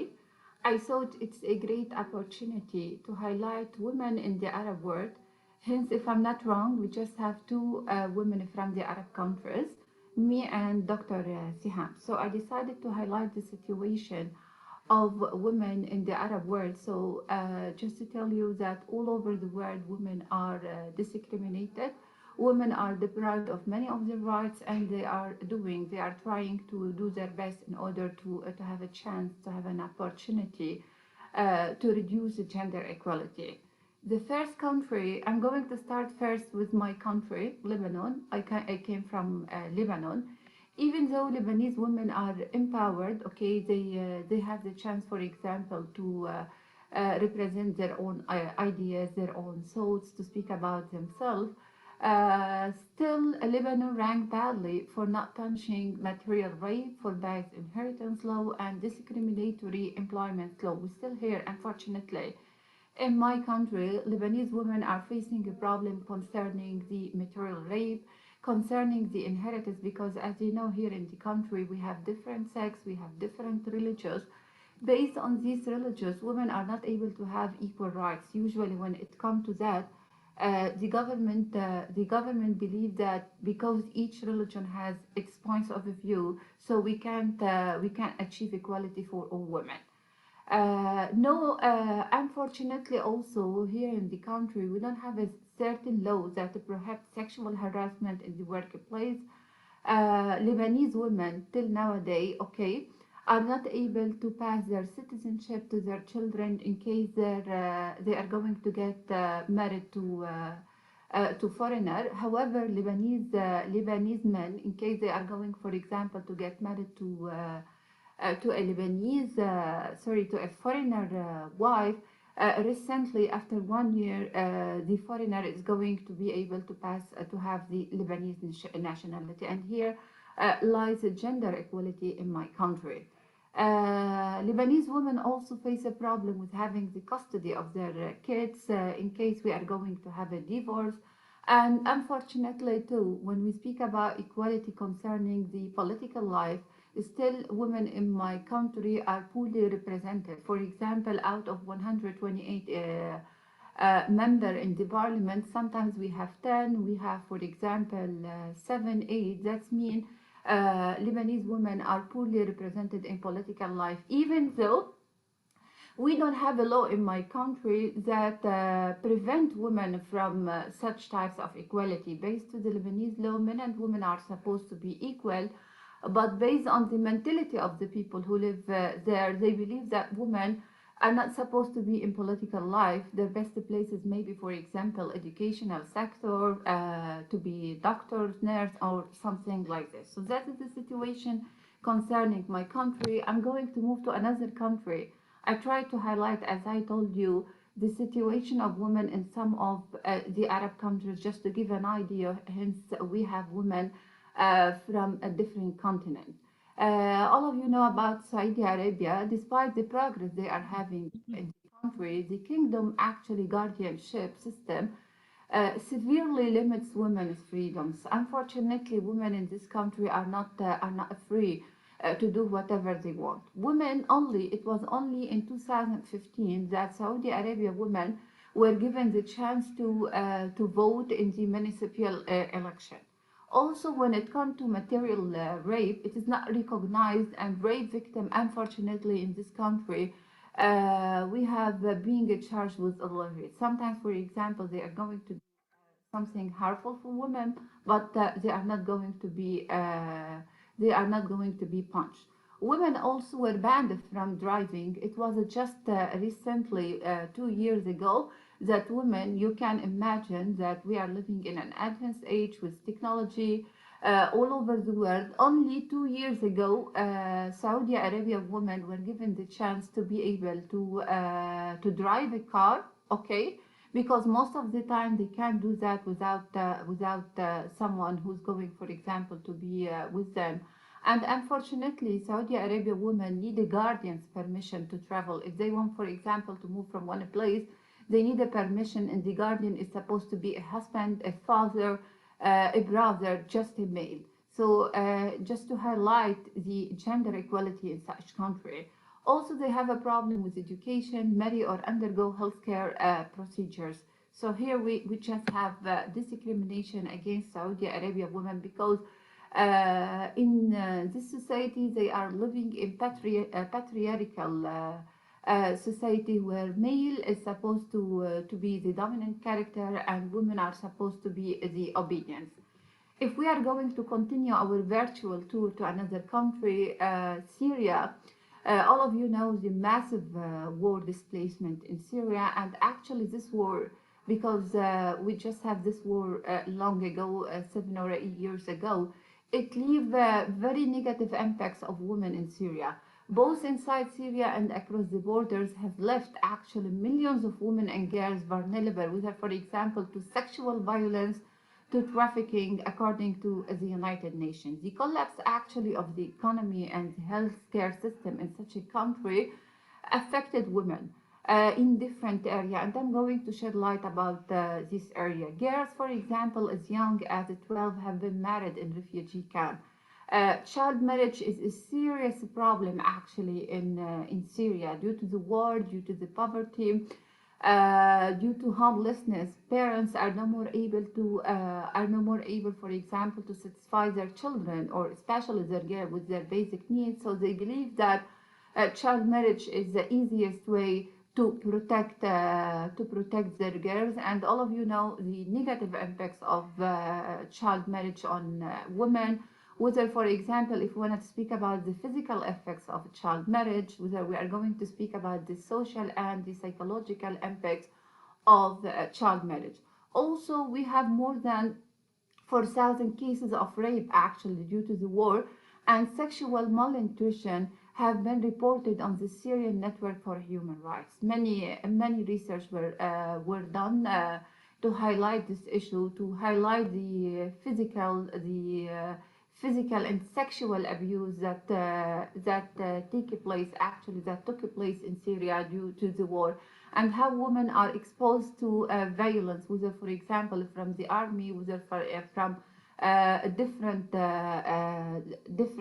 types of people there. There are reports actually of government forces and armed military sexually abusing women, and that's the most dangerous. Side. That's why I chose to highlight, just to tell you that still we have vulnerable women all over the world, not just in Africa, not just in America or India, Bangladesh, Pakistan, Indonesia. Here also in my country, in the Arab countries, we are still facing a problem of violence, sexual abuse, physical abuse, etc. And girls during home rapes in detention center. So that's the situation in Syria. They are deprived from their basic rights, such as education, due to the war. They don't have a protection. They don't have. They don't have their honor, their inner peace. They are violated here and there. I'm gonna move to another country, to Jordan. Despite its reputation actually as a progressive state, Jordan ranks second worst in the category of honor killing. Women are killed just to satisfy male, if we want to say, because they believe we have a certain tradition in this country. And whenever they are going to violate this tradition, not because they are going, for example, to do something wrong, but because they consider we have a certain actions, we have a certain attitude that are considered as a taboo, for example, in the Arab region. So women are exposed to the honor killing. They just kill them in a very calm way, without, for example, taking into consideration humanity. We have 681 cases of rape here actually, and sexual assaults were reported Family Protection Department in 2012. Also, the law was a change so women could, here highlighting the deprived rights. It was only in 2003 that they changed the law so women could get passport without the consent of husbands. So I put this this statement just to tell you that that women are for example, here are women here in this country are so forced, for example, to such types of humiliations, such types, for example, of discrimination. They can't do anything without just a permission from a male. So it was only till 2003 that they were given a chance, for example, to have a passport without the consent of their husband. Whenever they want to do anything, they need a permission, and the permission is supposed to be from a male. If I'm going to move to another country, which is Kuwait, actually, we have something good in this area concerning education and inheritance right. We have social protection are lately extended to the country large female fortunes worker population. But unfortunately, like many other countries, the Arab countries specifically, Kuwait has no law against domestic abuse and material rape, and I think this is the basic problem. It is common all over the Arab countries that the criminal can abuse a woman, can do something bad to her, but we don't have a law. We don't have a specific law. We don't have a clear law that mention if a certain male is going to abuse a certain girl, he is supposed, for example, to be punished. It was only recently, a year ago, here in my country, they consider this as a crime. Because in the past, they considered that if he's going, for example, to get married to this woman, as if, for example, he's going to find a solution for the problem, so he's not going, for example, to be punished. And here we have discrimination against women, because a man can just abuse a girl and later on he can fix the problem by just simply, for example, get married to her. We are not giving women the right to choose here. We are not protecting women from any types of abuse. And here, as I mentioned, it's a common problem in the Arab countries. Unfortunately, also in Kuwait, we don't have shelters, hotlines for victims of domestic violence. We have 15 is the minimum legal age for girls to get married. Back to early marriage, because it's a common phenomenon here in the Arab countries that women get married early, 12, 13, 14, 15. We don't have, unfortunately, till now just a law that prevent parents from having a child marriage. That's why we need actually to raise the voice in order to stop a child marriage in all the countries. If we wanted to continue our virtual tool in the Arab countries, I chose also to speak about United Arab Emirates women. Women actually in United Arab Emirates have access to education, and that's something great, have health services, but traditional gender role, but again, gender discrimination, you can find it everywhere, are immigrants. Many foreign, for example, female domestic workers are trafficked and unfortunately and abused, and women run the risk of being imprisoned for adultery when reporting sexual violence. Also, the same problem is not when it came to marital rape, it is not recognized, and the law permits men to discipline their wives physically, unfortunately. For women set on the 22-member cabinets of the Federal Nation Council, that means they are not equally represented concerning the political life. Men and women are not equal in this area. We still have the dominance of character. Women represent only 14% of the total worker force, and that's not enough in such countries. If I'm gonna move to another country, also I chose to speak about Bahrain. Women in Bahrain also have, they are facing gender discriminations. That's why throughout this conference, we want to speak about the importance of empowering women all over the world, raising the voice in order to do a change. A judge actually in Islamic courts make decisions on women right and divorce. They don't have the rights concerning divorce.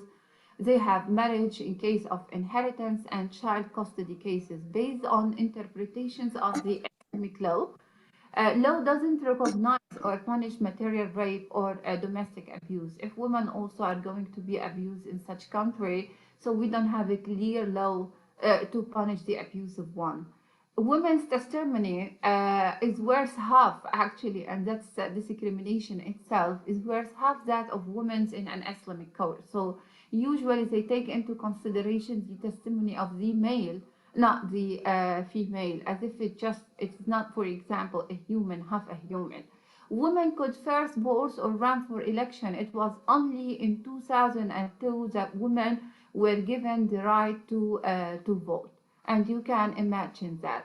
The penal code also says if rapists can avoid punishment, here they are just, for example, instead of also punishing the abusive one, they believe that the rapist can avoid punishment if he's going to get married to his victim. So as if he did nothing, if he's going to get married to her again, so the problem is going to be solved. And that's completely discrimination, because we as girls, we have the right to decide the one who want to get married to, not the one who's going, for example, to abuse or rape us. All of you heard about the situation of women in Yemen, and all of us know that women in Yemen are historically marginalized. Yemeni women have been fighting for rights since 2011 Arab Spring.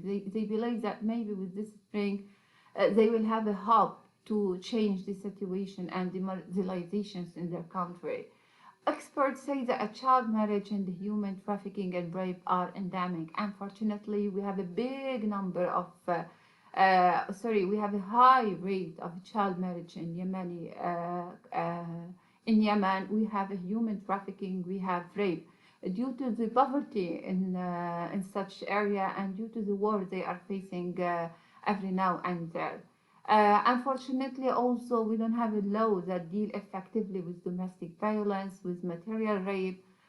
Such types of law are not recognized in these countries. There is no legal minimum age for marriage. So Yemeni women are left without any help. They are marginalized, they are humiliated, they are facing big numbers of problems every day without being able to protect and fight themselves. Another country is going to be Tunisia. Tunisia, the situation is better, sure. From the situation of Tunisian women is good if we wanted to compare it, for example, to another countries in the area. They offered abortion on demand since 1965. Women can pass their nationalities long ago. Calling women were elected. Okay, we have a big numbers of Tunisian women who were given a chance to be elected to the Constituent Assembly. Women are entitled to 30-day maternity leave in case, for example, at 67% of full wage. Domestic violence, abuse and rape law are rarely enforced. So if we want to compare the situations of women in Tunisia, we can find, even though we still have discrimination, even though we don't have equality, but it's better than another area in the Arab countries. If we are going to move to Iraq, poverty in this area, we have, due to the war, women, this is the mass displacement has made women in Iraq vulnerable also to trafficking and sexual violence. The Iraqi penal code allows men who kill their wives to serve a maximum of just 3 years in prison rather than a life sentence. So instead of having, for example, a life sentence for committing a crime, he's only going, for example, to spend 3 years. We have 14.5% of women who have jobs, and that's not enough. That means women are not equal in 1.6 millions of women are widowed due to the war. Thousands of displaced women have been forced to work as a prostitute actually in neighboring countries, including Syria, Jordan, and United Arab Emirates. So the situation in Iraq is also not so fine. Still, we have abuse. Still, we have violence, and still we have women who are discriminated of many of their rights. When it comes to Egypt, all of you, Egypt, the Egyptians, the Egyptian people, the pharaohs, where we have a great history, we have a great culture. Also, women in this area are suffering from sexual violence, from harassment, from trafficking, from also many other problems, like not all the time they have a freedom to express. 99.3% of women and girls in this area are subjected to sexual harassment. 27.2 million women and girls of female population are victims of female genital malnutrition. I'm sorry for giving you all this, I know. I'm supposed maybe to highlight something positive, but I chose to make a virtual tour around the Arab countries just to raise the voice, because I think this conference is a good stage for me and for women in the Arab countries to raise the voice, to say that we are here humiliated, abused in many different ways. That doesn't mean at all that women in Arab countries are weak or vulnerable.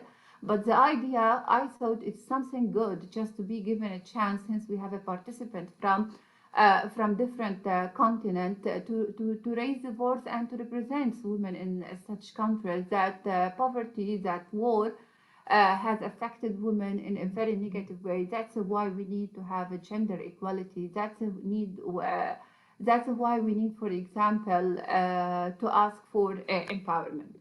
Now I'm going to second part of my presentations, because we have discriminations, because women are not having their rights. What we are seeking to do here in the Arab countries is to find, we as educators, whatever the field we are going to be, educator, journalists, or responsible agents in different area, we believe that all the problems which I mentioned all can be solved if we are going, for example, to work on that. Women empowerment doesn't mean just, for example, to make her rich. It's begin with a small yet meaningful step that bring about a positive change. And here I'm going to highlight one of the most important steps we are supposed to follow in order to empower women, whether it's safety, gender equality, education, job skills, healthcare, cleanliness, and care. I'm gonna start with Yes, Maha, can you hear me? Yes. I'm really sorry, we have very limited time. Will it be okay to make it a little quicker? I'm sorry for this. Okay. Thank you, Maha. Okay, no worries. Can you see my screen? No. You can't see your screen. From the beginning? I tried to tell you from the very beginning. We were not able to see your screen. I asked you at the beginning. I'm really sorry. So this is No, it's okay. We are also sorry because we were not able to see the screen from the very beginning. I was trying to let you know. I was not able to do so. So will it be okay, Maha? I know you've been doing really great in preparing this. Will it be okay? Oh my God. The situation without the screen is going to be completely different. I prefer. No, it's okay. It's okay, Maha. We do apologize for this, but I was not being able to find the right time to actually interact. No, I asked the ladies. They mentioned yes, so I go on without stopping. Okay. So Maha, will it be okay if I ask you to come up with the I don't know, the conclusion or anything that you would say? over. Yes, Yes. I'm gonna just because of the time. I'm really sorry for this. We are really sorry for this, but we really appreciate. Yes, I'm really sorry if I took a lot of time, but I didn't know. Hence, you are not able. Still, you are not able to see my screen. How about now? So sorry, but your screen is not visible. I only see you, but not your presentation. Okay, okay. Hence, my screen is not visible. I'm gonna share just the. I'm really sorry about that.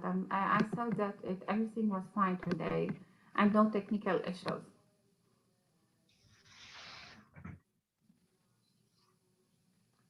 Okay. I'm gonna conclude it just. I'm not gonna continue with the part related to empowerment. Hence we don't have a lot of time.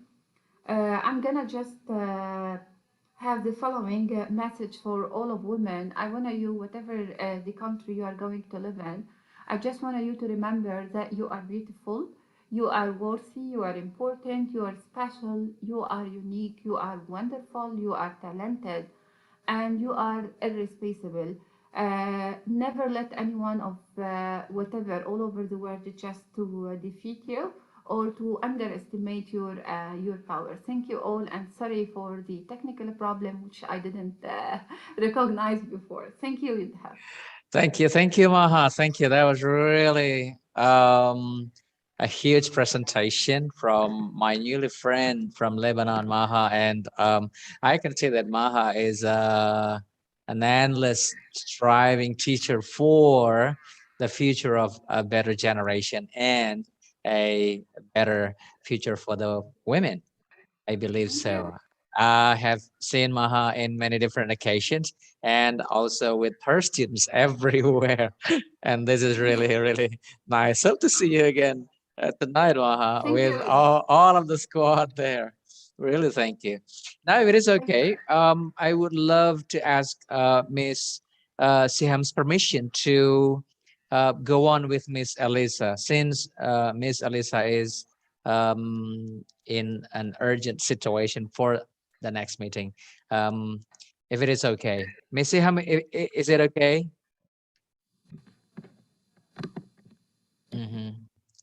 So I'm going to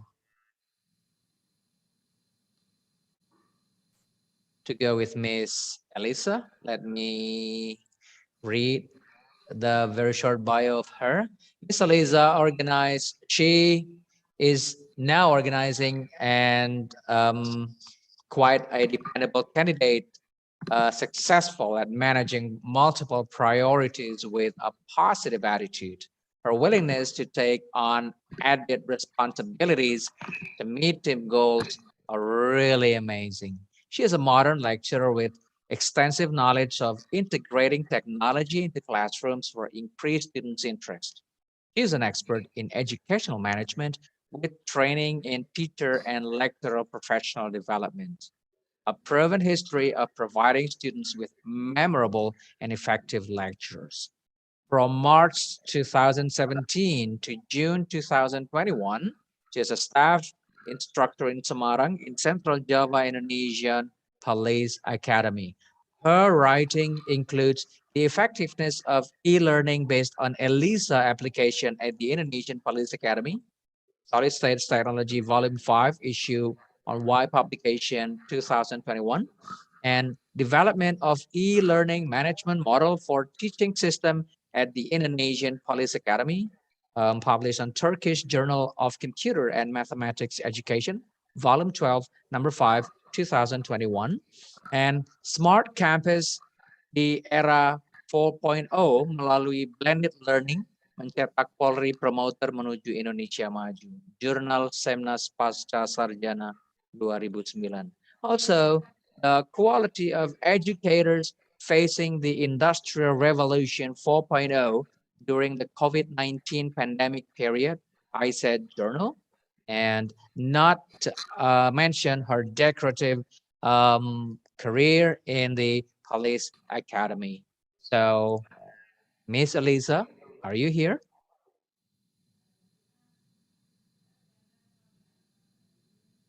Miss Elisa?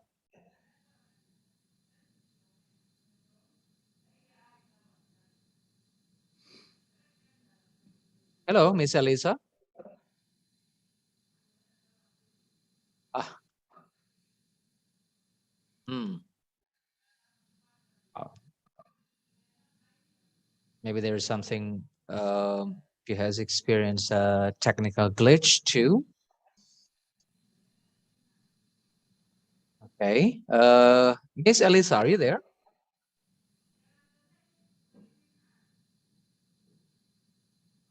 Okay, since we are not able to connect with Miss Elisa, I'd like to go back to Miss Siham Halila. Miss Siham, are you there?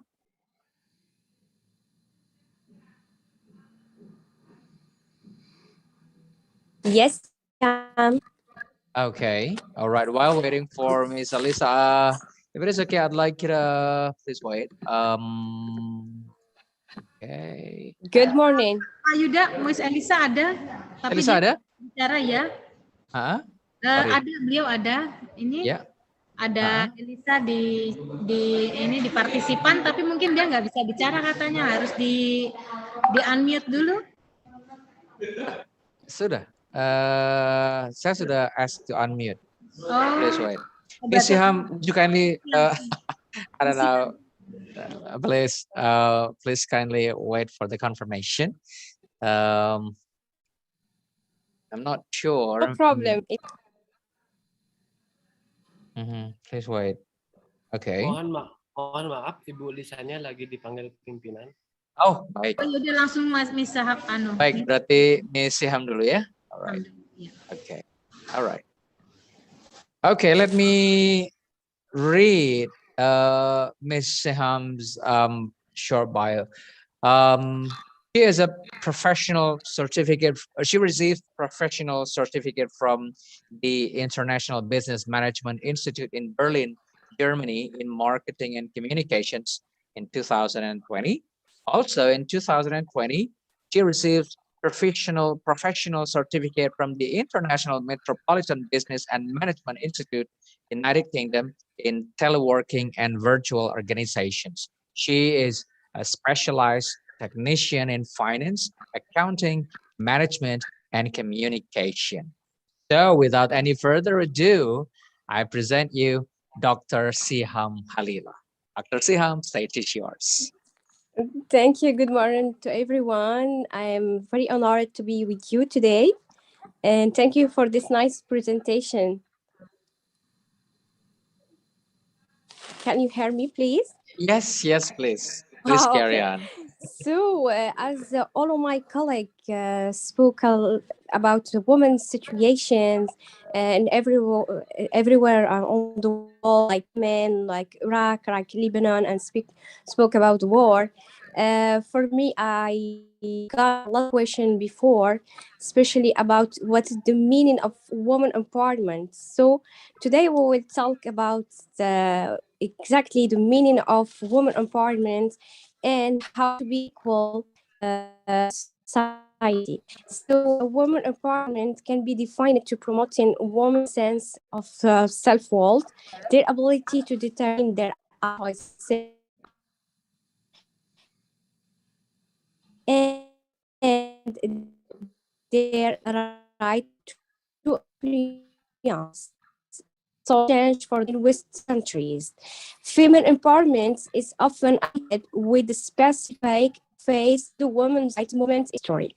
And I would like also to talk about exactly the types of it's a range from self-strength to efficiently women. However, women now can be categorized into 5 main parts, like social, educational, economic, politics, and and can empowerment women. This is all follower in social was asking. For me, 5 important the real model of empowering women around the world. First one is must shut down the negativity. Negativity. You have to be always positive. You have to advocate for example, become a mentor, and finally support and run the business. My last word for the woman in order to make them feel important is characteristics like intelligence, success, and kindness. And of course, nowadays we can see and we can say that we are all active men in all the world. We are successful women in society, and we can do all the hard work like men. And my last word to you women, be strong and be the real model for your society. And thank you so much. Thank you, Dr. Seham. Thank you so much. Okay, that was really, I don't know, it's short but really meaningful. All right. Thank you so much. Yeah, I try to give a resume of everything, and it was like a message to all the empowerment women on all over the world. And I was very Okay. happy to be with you today, and thank you for having me. Yes. Okay. I believe that the idea of organizing this session is brilliant. You know, gender equality has been the issue at almost every time. Yet we haven't managed to go on with this issue and resolve everything, as men are not really ready to hand over everything to women at certain points, I believe so. All right. Yeah, Yeah, please go on. No, it's okay. I'm just hearing you. Just because I don't know what happened with the connection, so it's your voice is coming too late. Oh, it's delayed, right? Yeah. Yeah, I'm trying to say that not many men out there are ready to hand over any positions to women. It has been the gender issues, you know. Yeah, but sometimes you have to give real resume and don't talk a lot about something. And especially my colleagues, they spoke about everything. They didn't leave something special to say. Okay. All right. I don't know if Miss Elisa is already available for us right now. Because earlier she was her presence was requested by her superior. Thank you. Sure, Miss Seham Halila.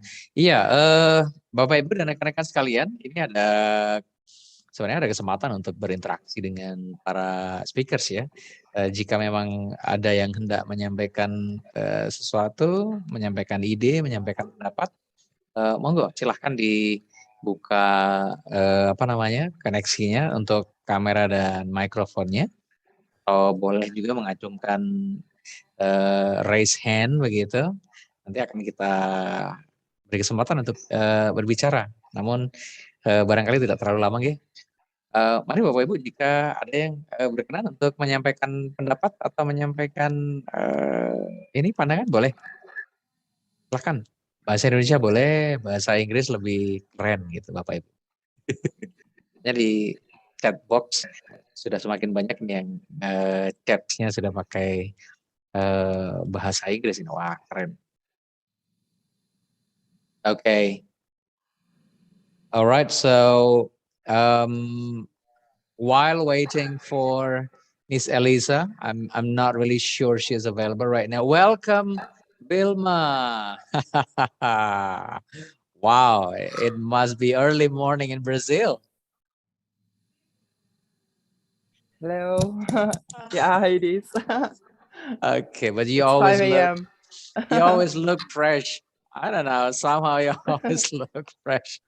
Okay. So, Vilma, we are still waiting for Miss Elisa, but I'm not sure. Earlier, her presence was requested by her superior, and I guess we'll jump over to you if it is okay.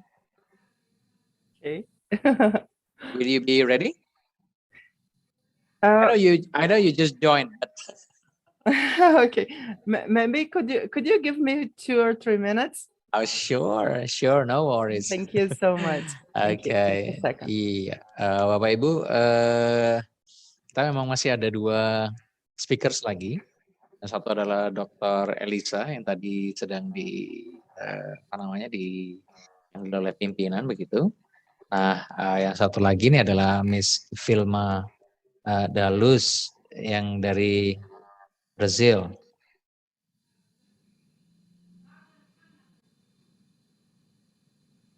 Nah, kehadiran beliau-beliau semua ini luar biasa karena harus diapresiasi. Hari ini bertepatan dengan ulang tahun. Ternyata Ibu Elisa sudah ada bersama kita. Miss Vilma, if it is okay, we would like to request your presence right after Miss Elisa. Would that be okay? Okay, thank you very much. Okay, Bapak Ibu sekalian, sambil menunggu Miss Elisa untuk bersiap-siap, I have already read her bios earlier, and there is some still left. Okay, in 2006 to 2008, she is the staff senior liaison officer in Polri at KBRI Kuala Lumpur, and also she was sent to TESOL, Dallas, Texas, USA in March 2013, and also joining online course in Oregon in March 2014. Also joining a study visit on Ho Chi Minh, Vietnam in 2019, and study visit at Papchuk, Beijing, China in 2019. Dr. Elisa, are you ready?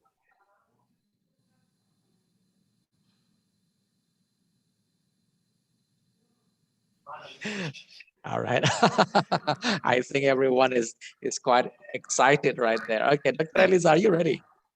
Yes, sure. All right. Okay, please wait because I'm going to put you on a spotlight. All right. Stage is yours. All right, thank you, Mr. Yuda, and all of the participants here.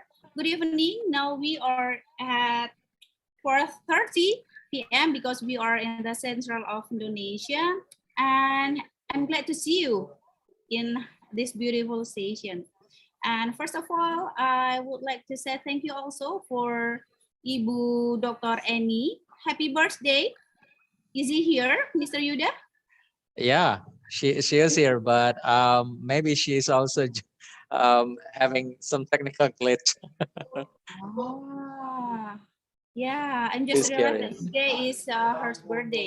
And also all the participants, they are, what is it, social teachers from Indonesia. I'm glad to see you in this occasion. Thank you for attending on this series of webinar that's held by Forgipsy. And in this evening, I'm going to share just a bit, my experiences during empowering as a woman. And can I share my screen, Mr. Yuda? Yes, you can, of course. I've set you as a co-host. Okay.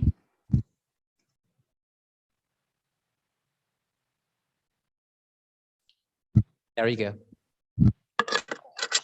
All right. The title on my webinar today will be Women Empowerment in Multiple Roles. I'm Elisa Ikayunawati, but you can call me Elisa. And now I'm posted in Bali, and everybody is supposed to be where is Bali actually is. And now this is my presentation and also my sharing experience during my works in this Indonesian National Police Institution. I apologize also because I used the MP4 and all right.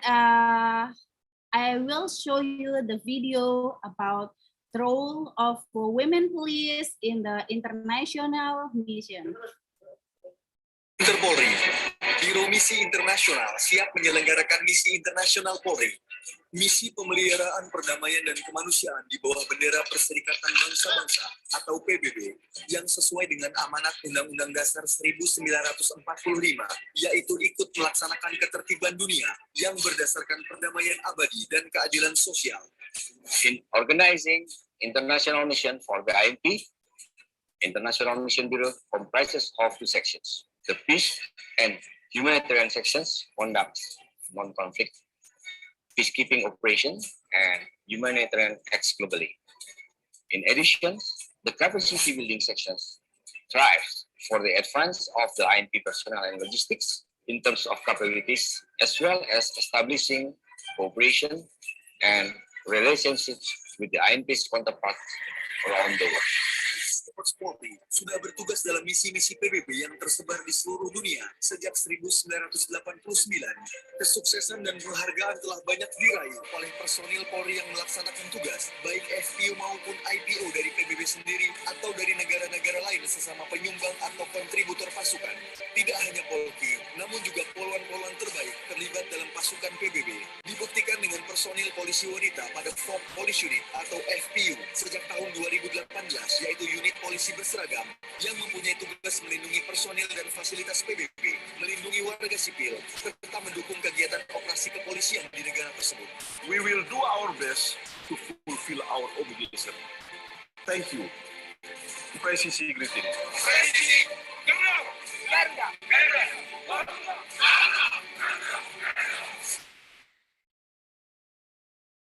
All right, thank you.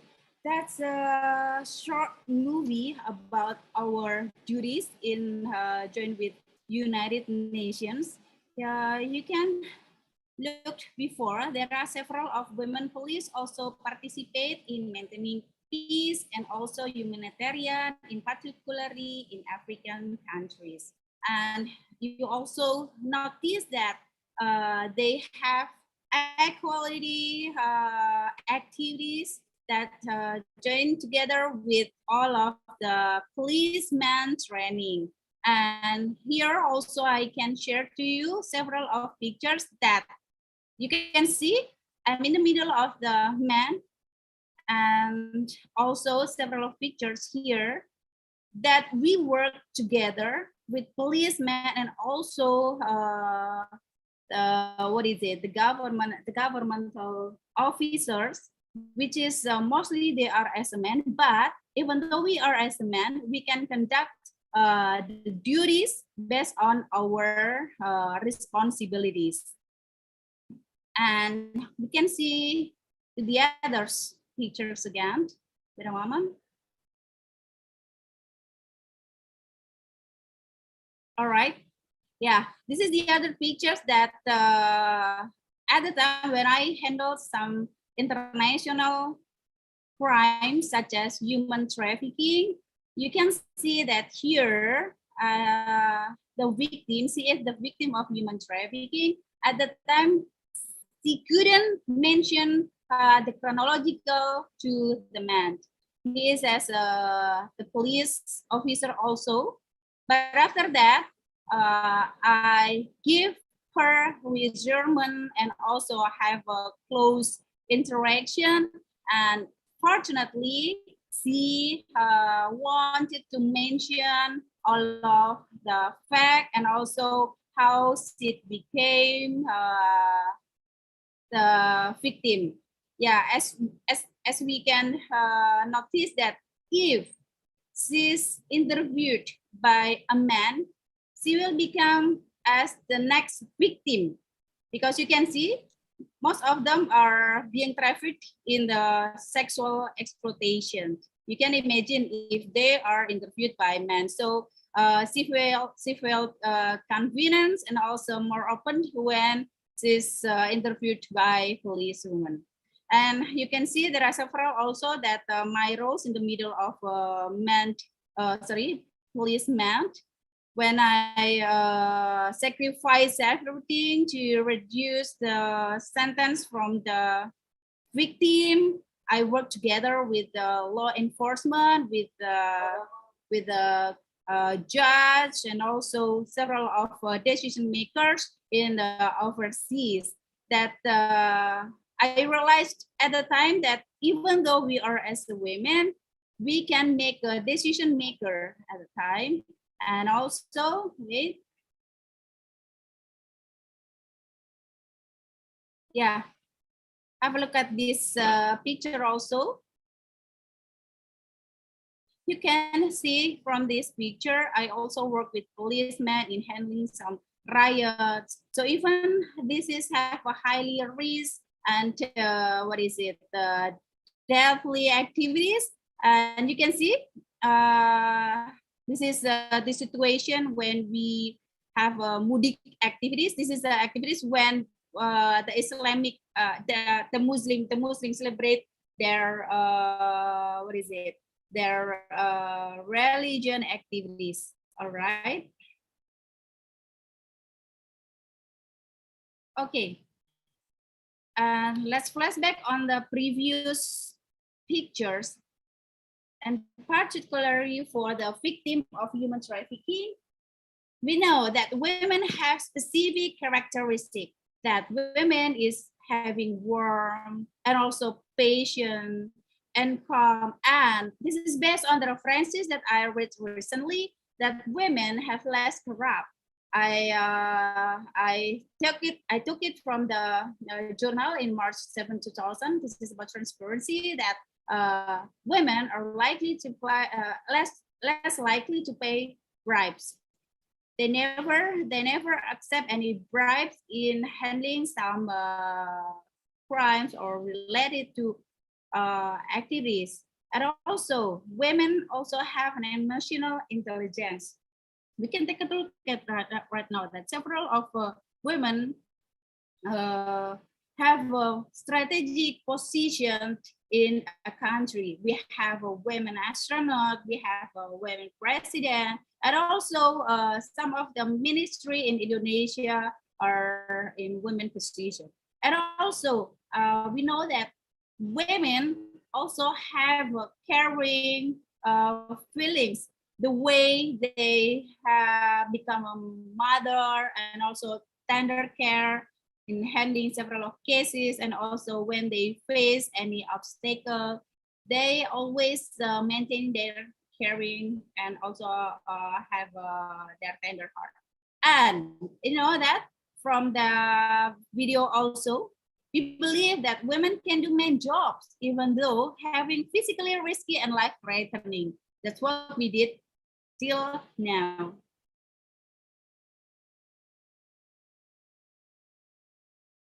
Okay, now I'm gonna talk about the importance of education for the women. I cited from the United Nations Development Fund for Women that education for women will gain the knowledge and awareness of gender relations. And also they can have decisions-making ability that could be empower a woman in her diplomacy or her making negotiations.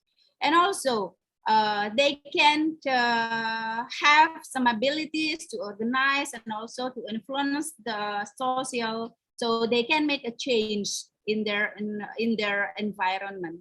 And also gender equality in education will improve the self-management and also improve their communication, and also the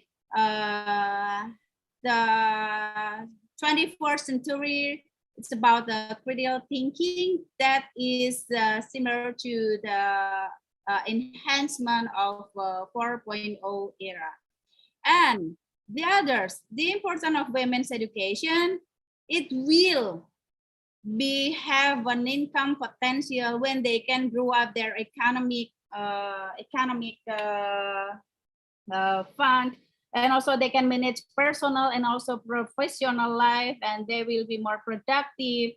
Like I told you before, that it will eliminate trafficking in person, because they more know about the danger of trafficking person, and they cannot be brainwashed by the suspect in having of such of international crimes. And also the most important one is increase the literate rate. As we know that more of education system, they are emphasizing on the literate, means that the more we read the references, the more we know the horizon. And also it will lead to the right of women in education, that we have equality balancing, in particular of education. All right.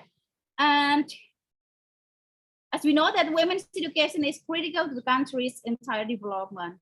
It is a well-educated lady is capable of managing both her personal or professional lives. And also, based on the data also here, it's nearly 63% of the world in 163 million illiterate youngsters are female. So that's why by providing education to all children, literacy rates will rise, boosting development in underdeveloped countries. All right. So that's why I conclude that education for women is very fundamental. And that is the right for everyone to get the high quality education. Yes. And also,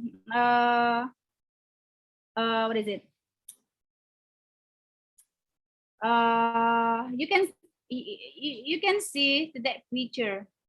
I still remember when the first time I was interviewed when I applied in my postgraduate degree, and my interviewer asked me why the reason why I wanted to join with my postgraduate degree, and also they advised me just become the the housewife, or just become a mom, and blah blah blah. And I still answer, and I believe that education is the most effective weapon to change the world. And I told to my professor also, if I didn't join with my education, I will not read in I will not read more. And that's I prove them that I become I try to increase the literate rate among the women. Yeah, you can see this. I thought that Ibu Eni also really understand my position at the time. The way we were we were separated by the region. My husband was in the somewhere else, my daughter and also my son, and that was me. And I believe that everything is based on the individual management, time management. So for example, for women, we wake up at 3 a.m. and after that we do several of housewife routines, preparing some meals and so on. And after that, we work at the office, and up to down, we studied at the university. And when we return to our home, we looked after our family again, and also lullaby my children, and back to bed for almost 1 up to 2 hours. And again, at 1 in the morning, we have to wake up and open my laptop, and also open several of references. And I believe that I still remember my friend advised that even though it's only 1 sentence per day, I can improve day by day for my final project. That's what I applied before. All right, that's my sharing experiences about education for women. And also, so sorry. Yes, I have a short video also about an educated girl and also women education. As we know that Educate a girl and you will change the world. Let's watch this short video.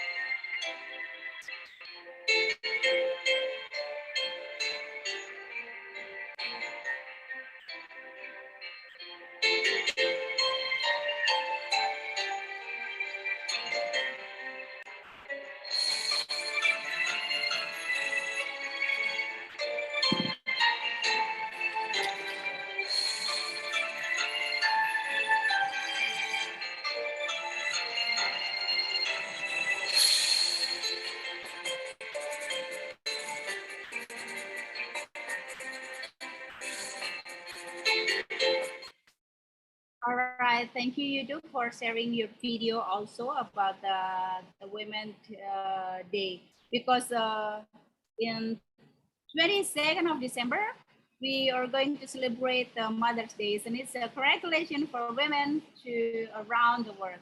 And next, here we are. How? What should we do as a women to help or to maintain or to to support others? So, for example, we can do by first mentorship, having opportunities by becoming mentor and mentee. So, for example, now I'm working in a police institution. I work with some of a policewoman and also policemen. But for the policewomen, I decided myself to apply this program, the mentorship. The senior will will guide and also will share the job and also all of the experience to the college and also the junior. And also for women, it's very essential for us that make or build a cooperation. It is not only in national but also in international. Yeah, this is the most crucial one when we want to adapt the 21st century skills.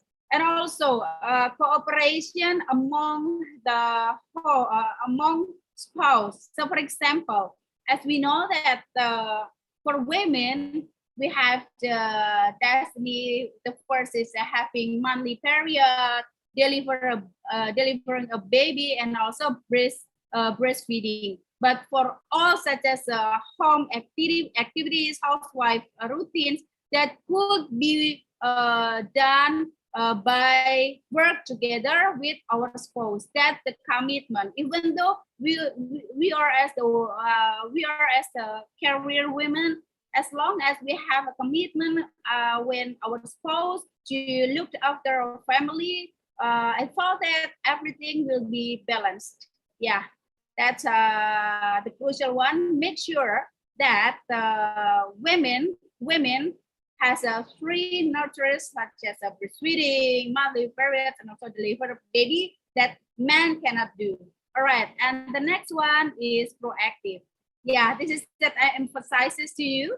Help other women supporting women. When we want to have more position, we have to support the others to achieve the other's dreams. And the next one, become a lifelong learner by enhance our understanding for improving quality life. Yeah. And the next is always be creative. Any kinds of activities, even though when we are helping our children and also working in the office.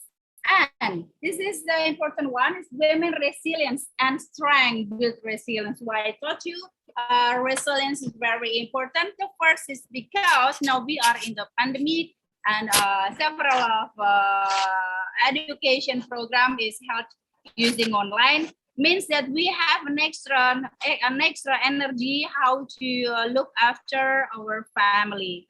And the things that could be in women resilience is the first,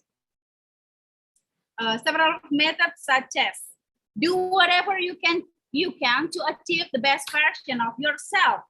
See everything for the positive side and control our emotions. Make change in everything to develop our self-confidence. And also try to figure out in any conflicts, and also trying to have a problem solution. And also this is similar with the cooperation before, that we have to build any professional network like we are doing right now, that we have an international webinar. We can meet several of awesome speakers from around the world. Thank you very much for committee. And also, yeah, let's make a change that's become part of the women resilience. And also, do not worry, do not afraid with a feedback, because feedback become a strong friend to do the right things. Be open-minded for any kinds of feedback, even though this is from junior or from staff or from colleagues. That's why we have to control our emotions, because this is as the learning point from feedback, accepting feedback.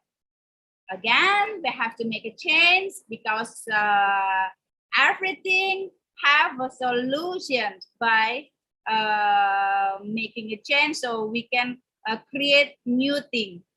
Yeah, sometimes if we are really convinced with in one position, or we cannot be more creative. So that's why go out and go from our comfort zone, go out of the box. That's what I mean with a make a change. And again, goal. I still remember when we were child, and my parents told me that I have to make a dream, because if person doesn't have any goal or dream, they cannot have a passion to fulfill any kinds in life, to face any obstacle in life. So that's why for achieve the dreams, we have to do a great effort. So that's why we have to be an optimist person. Bye. Stop complaining and also be blessed in every condition. Okay, wait, next.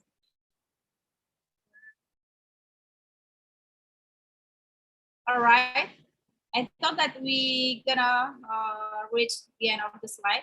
I showed you also another rules. When I have to manage myself, when I should become a mother, when I should become a teacher, when I should become a wife, accompanying my husband, and also several of activities that I have to do. This is like I told you before, we have multiple roles, and that depends on us how to manage everything that will run smoothly and also efficiently. And next. All right, this is also several of pictures. The way I support my staff, even though she is my senior, but I really respect on her, and we share, we create harmony atmosphere here, because as we know that the duration of time at the office is longer than in home. So that's why I always demand her to be happy when we work at the office. And that's the activity that I joined before. I joined with International Association Women Program. That's the way for me to build any cooperation to around the world. Yeah, this is another family time for me. All right. Last but not least, I also retrieved a quote from Michelle Obama. When women are educated, their countries become stronger and more prosperous.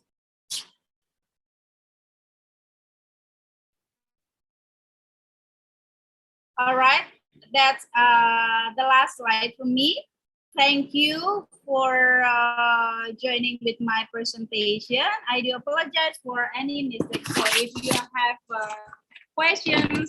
Probably I can answer or just sharing some experience that I did during in my life. Thank you, Mr. Yuda. Thank you.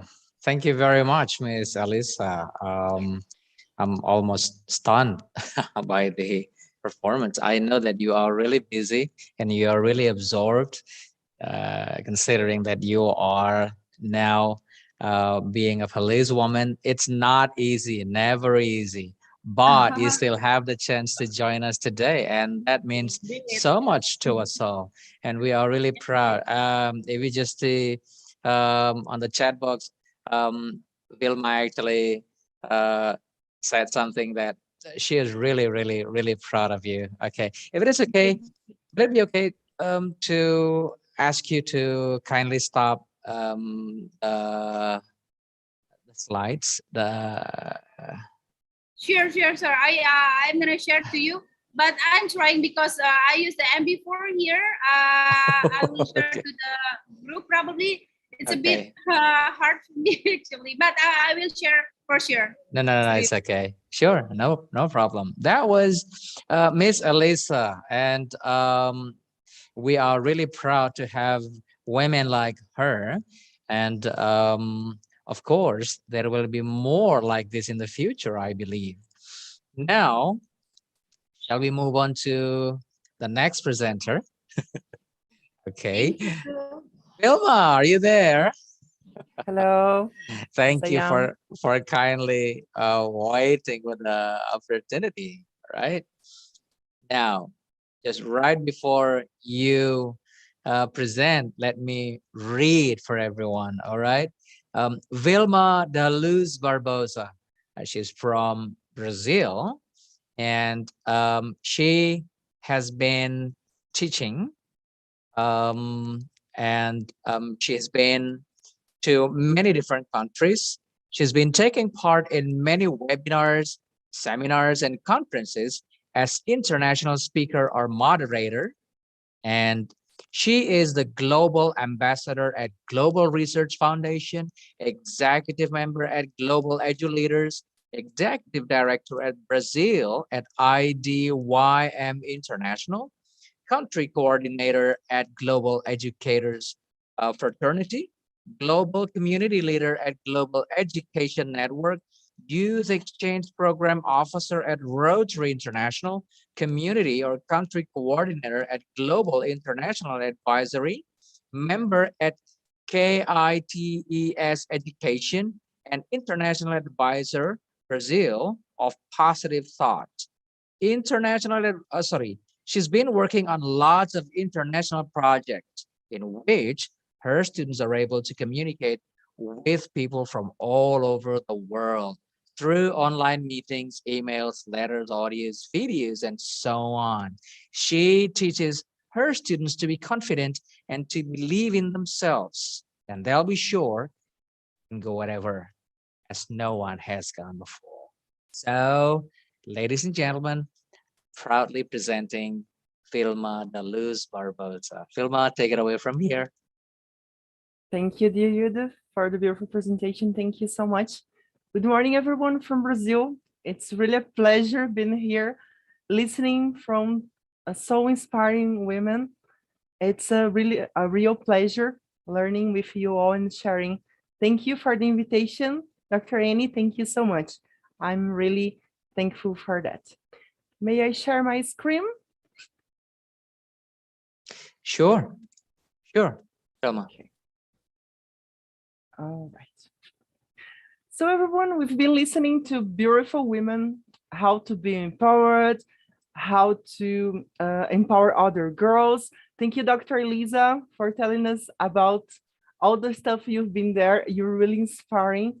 And yes, for sure, we as women, we have been doing many, many things at the same time. And we are being able to do all of that because we are girls and we can do anything we want.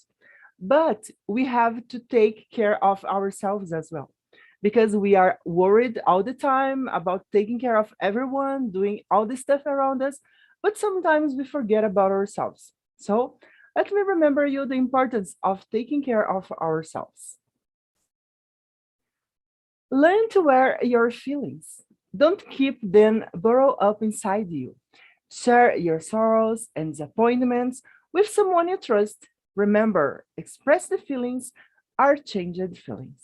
Because sometimes we are so stressed out doing many things at the same time, and we feel kind of pressure because we have to do many things. We have to be a mother, we have to be professional, we have to do everything all the same time. And we are doing many things at the same time, and we girls know. But we have to talk with someone if we are not feeling okay. Avoid comparing yourself with others. By admiring their gifts and ignoring your gifts, this kind of envy causes self-disgust. Put no one's head higher than your own.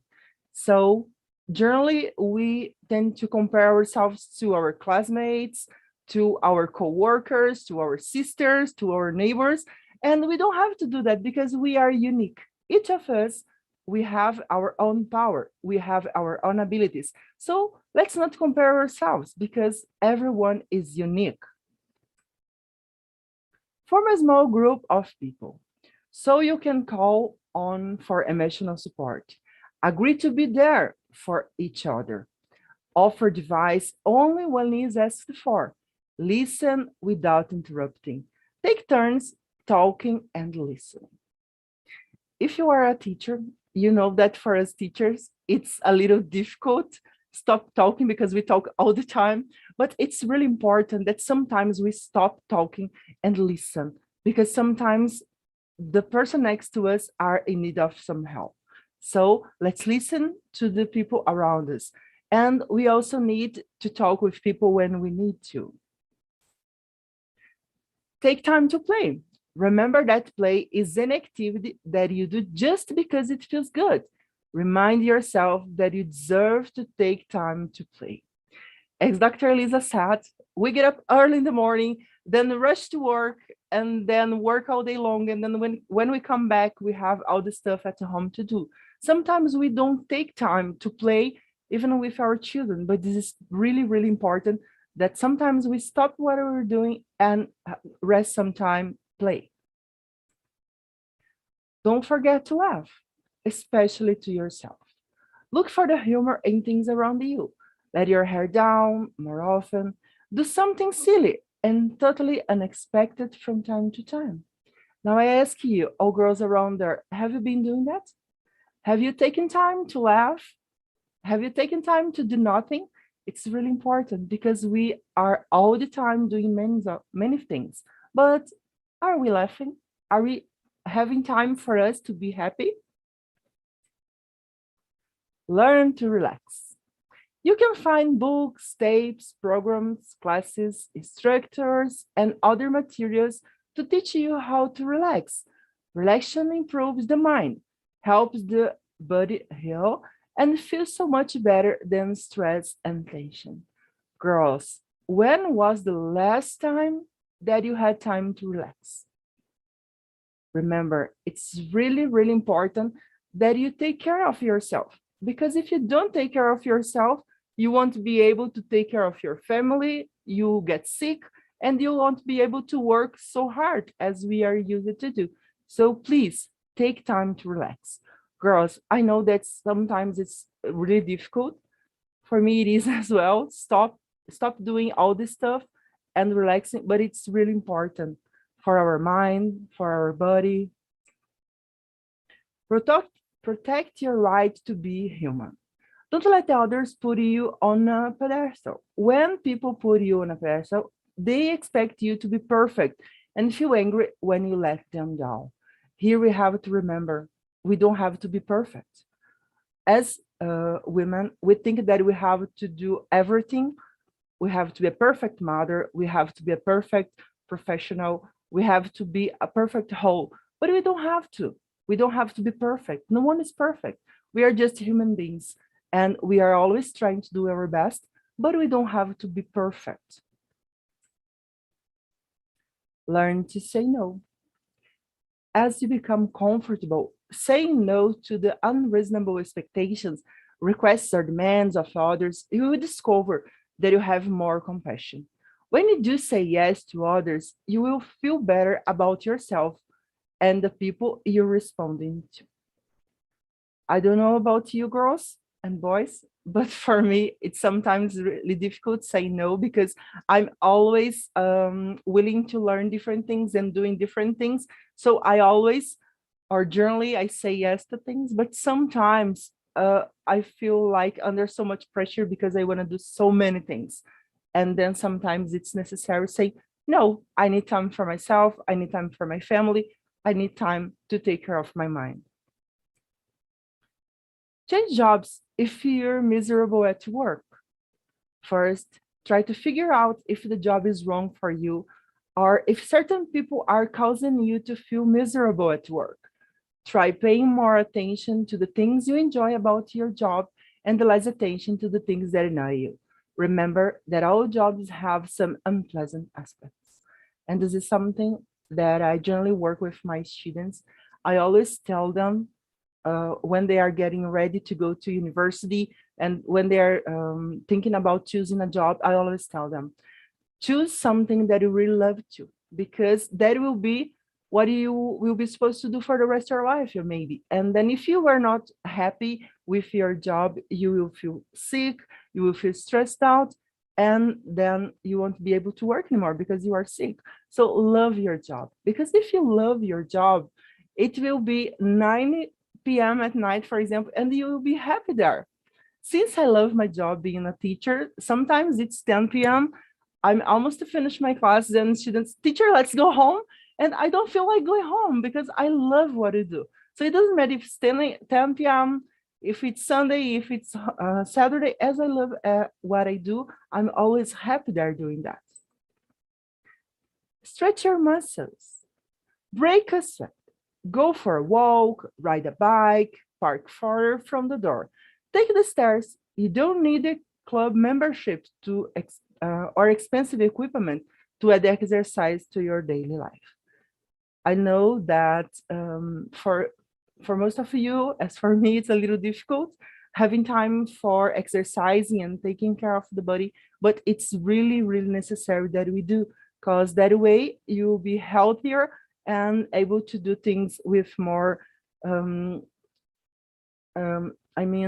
be able to do things in a better way. Practice being a positive, encouraging person. Each time you give others a word of encouragement, you not only feel better, but you build up your best self. That's why it's really important to be okay with yourself, because when you are feeling okay with you, you will feel okay to give others encouragement words. You'll be ready to help others if they need to. But if you're not okay with you, how will you encourage another girls and other boys around you? So try being okay in order you can do the same with others. And one of the most important things, pay attention to your spiritual life. Slow down, practice sitting quietly, listen to your inner voice. Spend time thinking about the things which bring peace, beauty, and serenity to your life.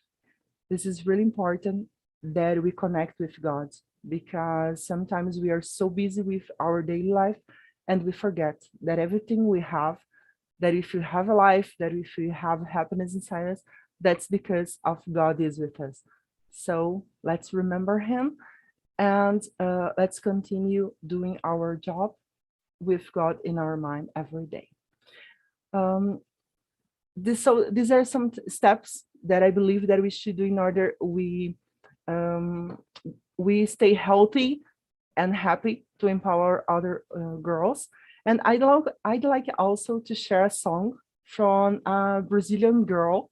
It has subtitles in English, and it talks a little bit about Dr. Lisa was saying about girls doing all the things at the same time. So if we combine taking care of ourselves with the willing of doing many different things, learning and improving, will be empowered girls, and will be empowering our students and all the girls around us. Just a second, I'm gonna stop sharing and share again the song.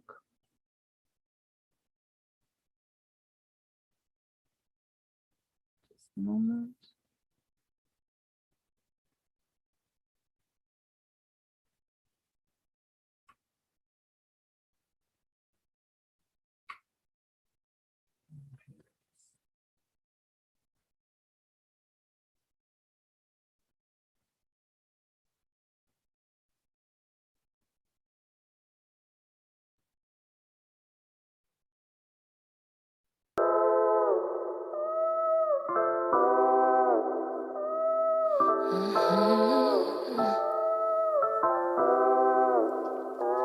Já me perdi, tentando me encontrar. Já fui embora, querendo nem voltar. Penso duas vezes antes de falar.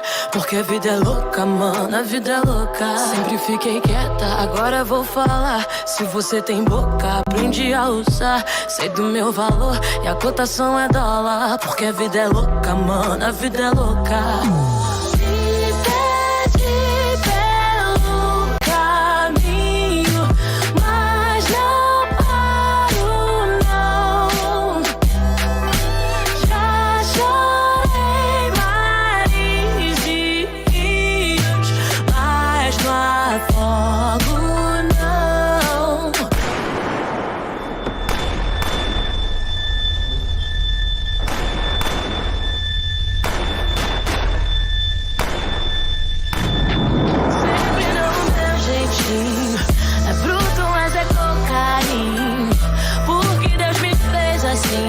Dona de mim, deixo a minha fé guiar.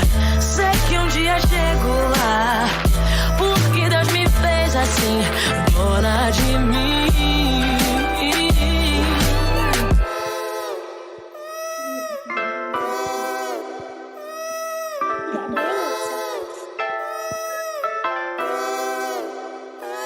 Já não importa a sua opinião, o seu conceito não altera a minha visão. Foi tanto sim que agora digo não. Porque a vida é louca, mano, a vida é louca. Quero saber só do que me faz bem. Papo furado não me entretém. Não me limite que eu quero ir além. Porque a vida é louca, mano, a vida é louca.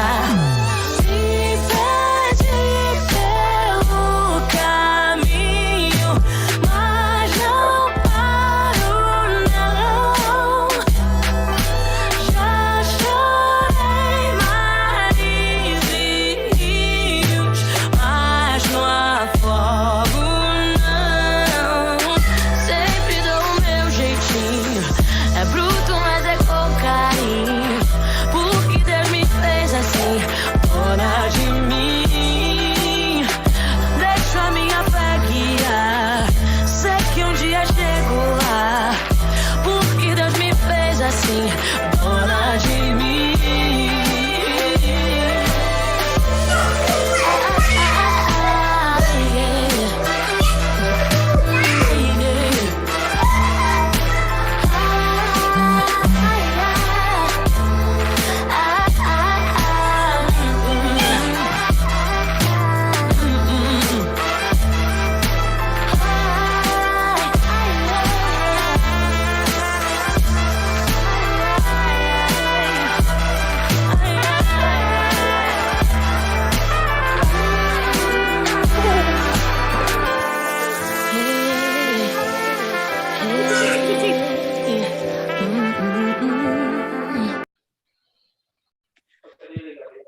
So with this song and with these thoughts about how taking care of ourselves, I'm proud to say I'm a proud.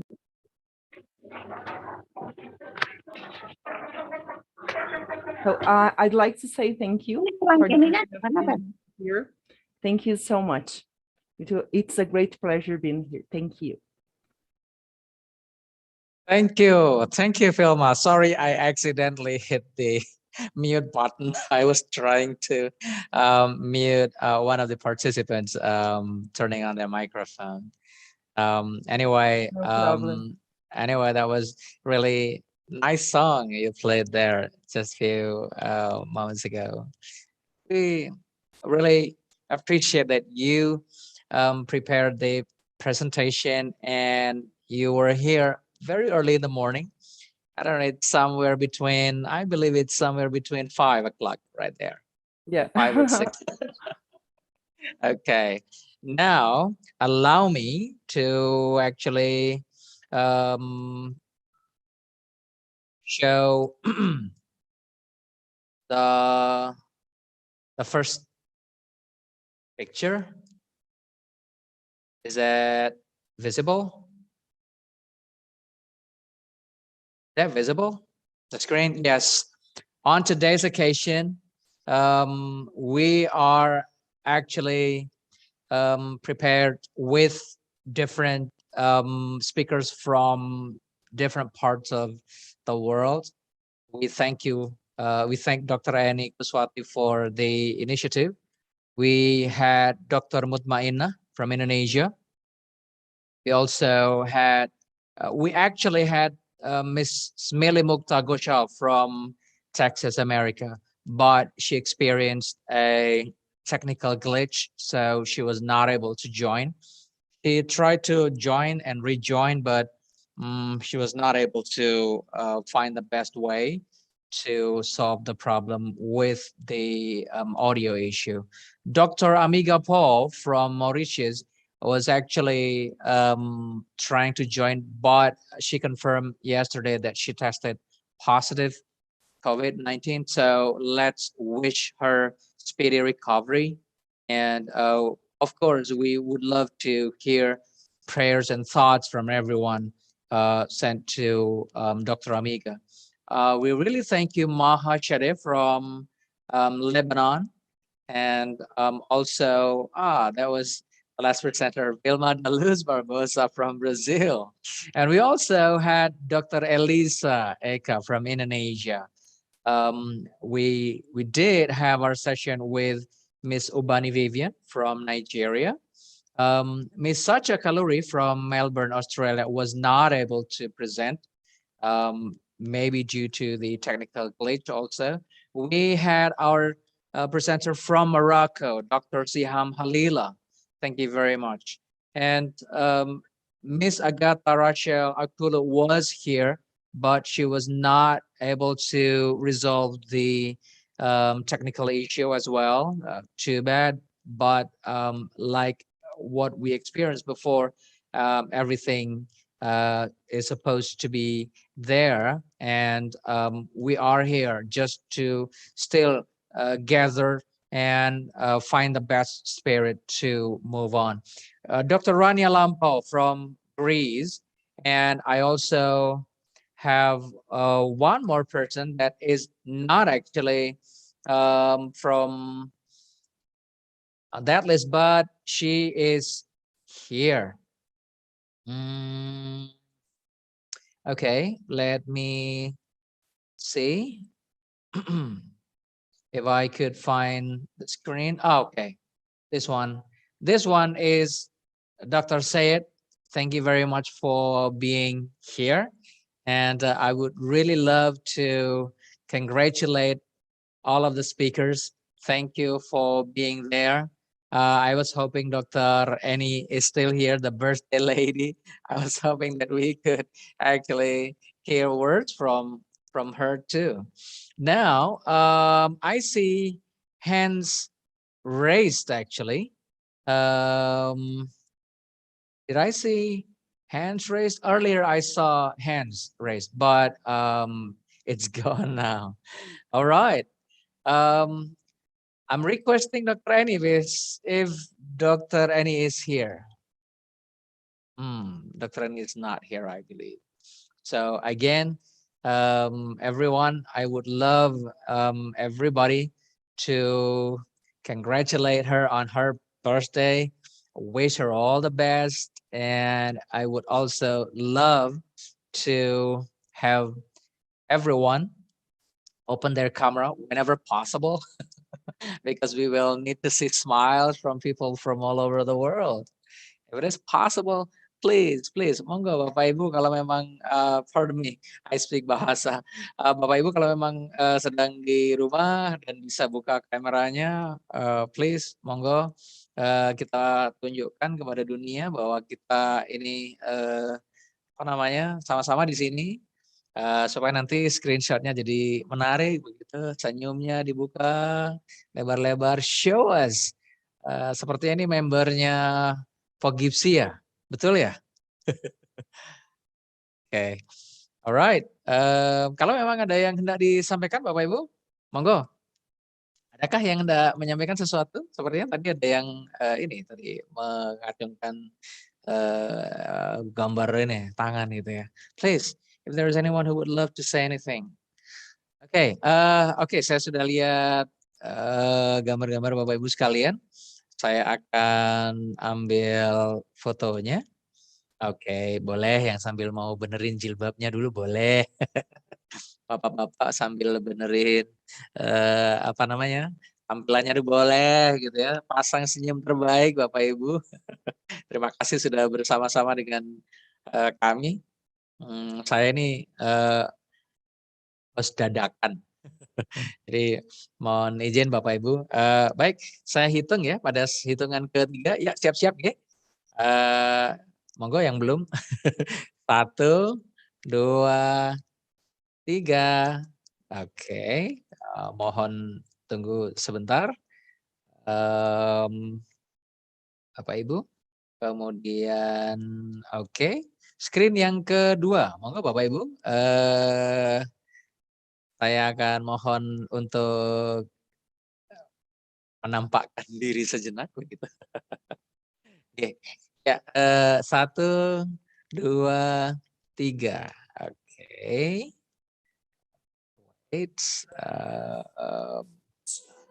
Sebentar lagi kita akan masuk ke screen yang ketiga. Monggo, katuran Bapak Ibu. Alright, 1, 2, 3. Oke. Right, this way. Yes. Kemudian ini yang terakhir ini nampaknya Bapak Ibu, screen yang terakhir. Monggo katuran 1, 2, 3. Oke.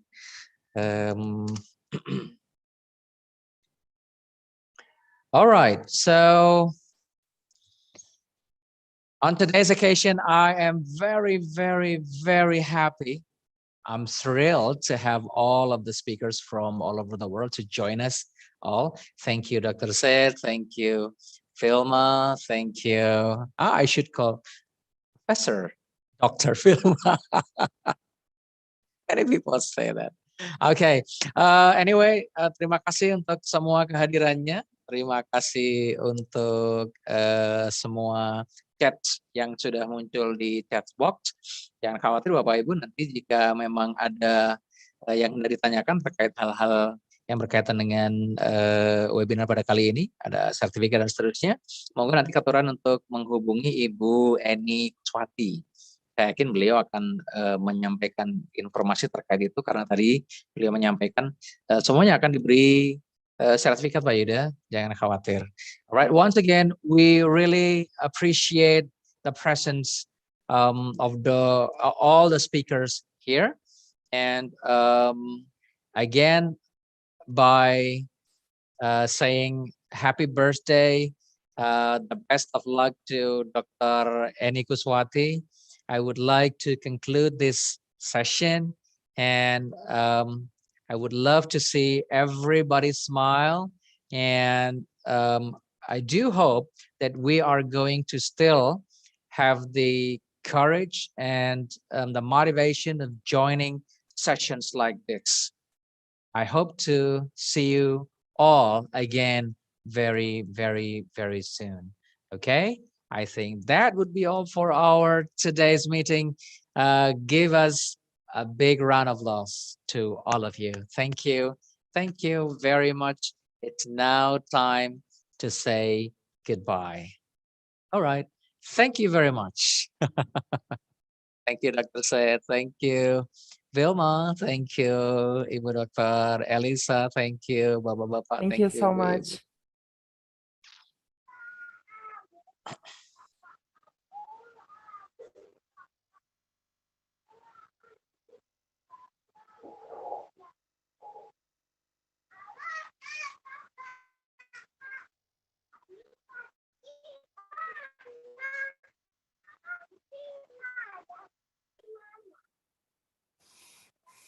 Oke, ini tadi siapa nih Pak Hadi kalau tidak keliru apakah masih ada di sini? Apakah Pak Hadi ada di sini? Tadi host awalnya adalah beliau kalau tidak keliru. Ada teman-teman yang dari rekan-rekan Fogipsi ini yang ini dari operatornya di sini. Mohon konfirmasi.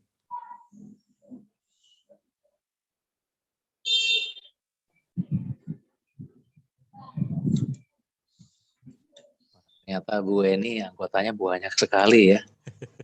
Semoga Bapak Ibu sehat-sehat semuanya. Ini dari seluruh Indonesia, ini namanya keren sekali. Hebat, luar biasa. Aduh, siapa tadi? Pak Hadianto atau siapa itu ya? Tadi di awal. Agar ini YouTube-nya bisa di stop dulu. Oke. Nah, ini saya mau serahkan host-nya pada siapa ini? Bapak Ibu ini saya menyerahkan host-nya kepada siapa ini?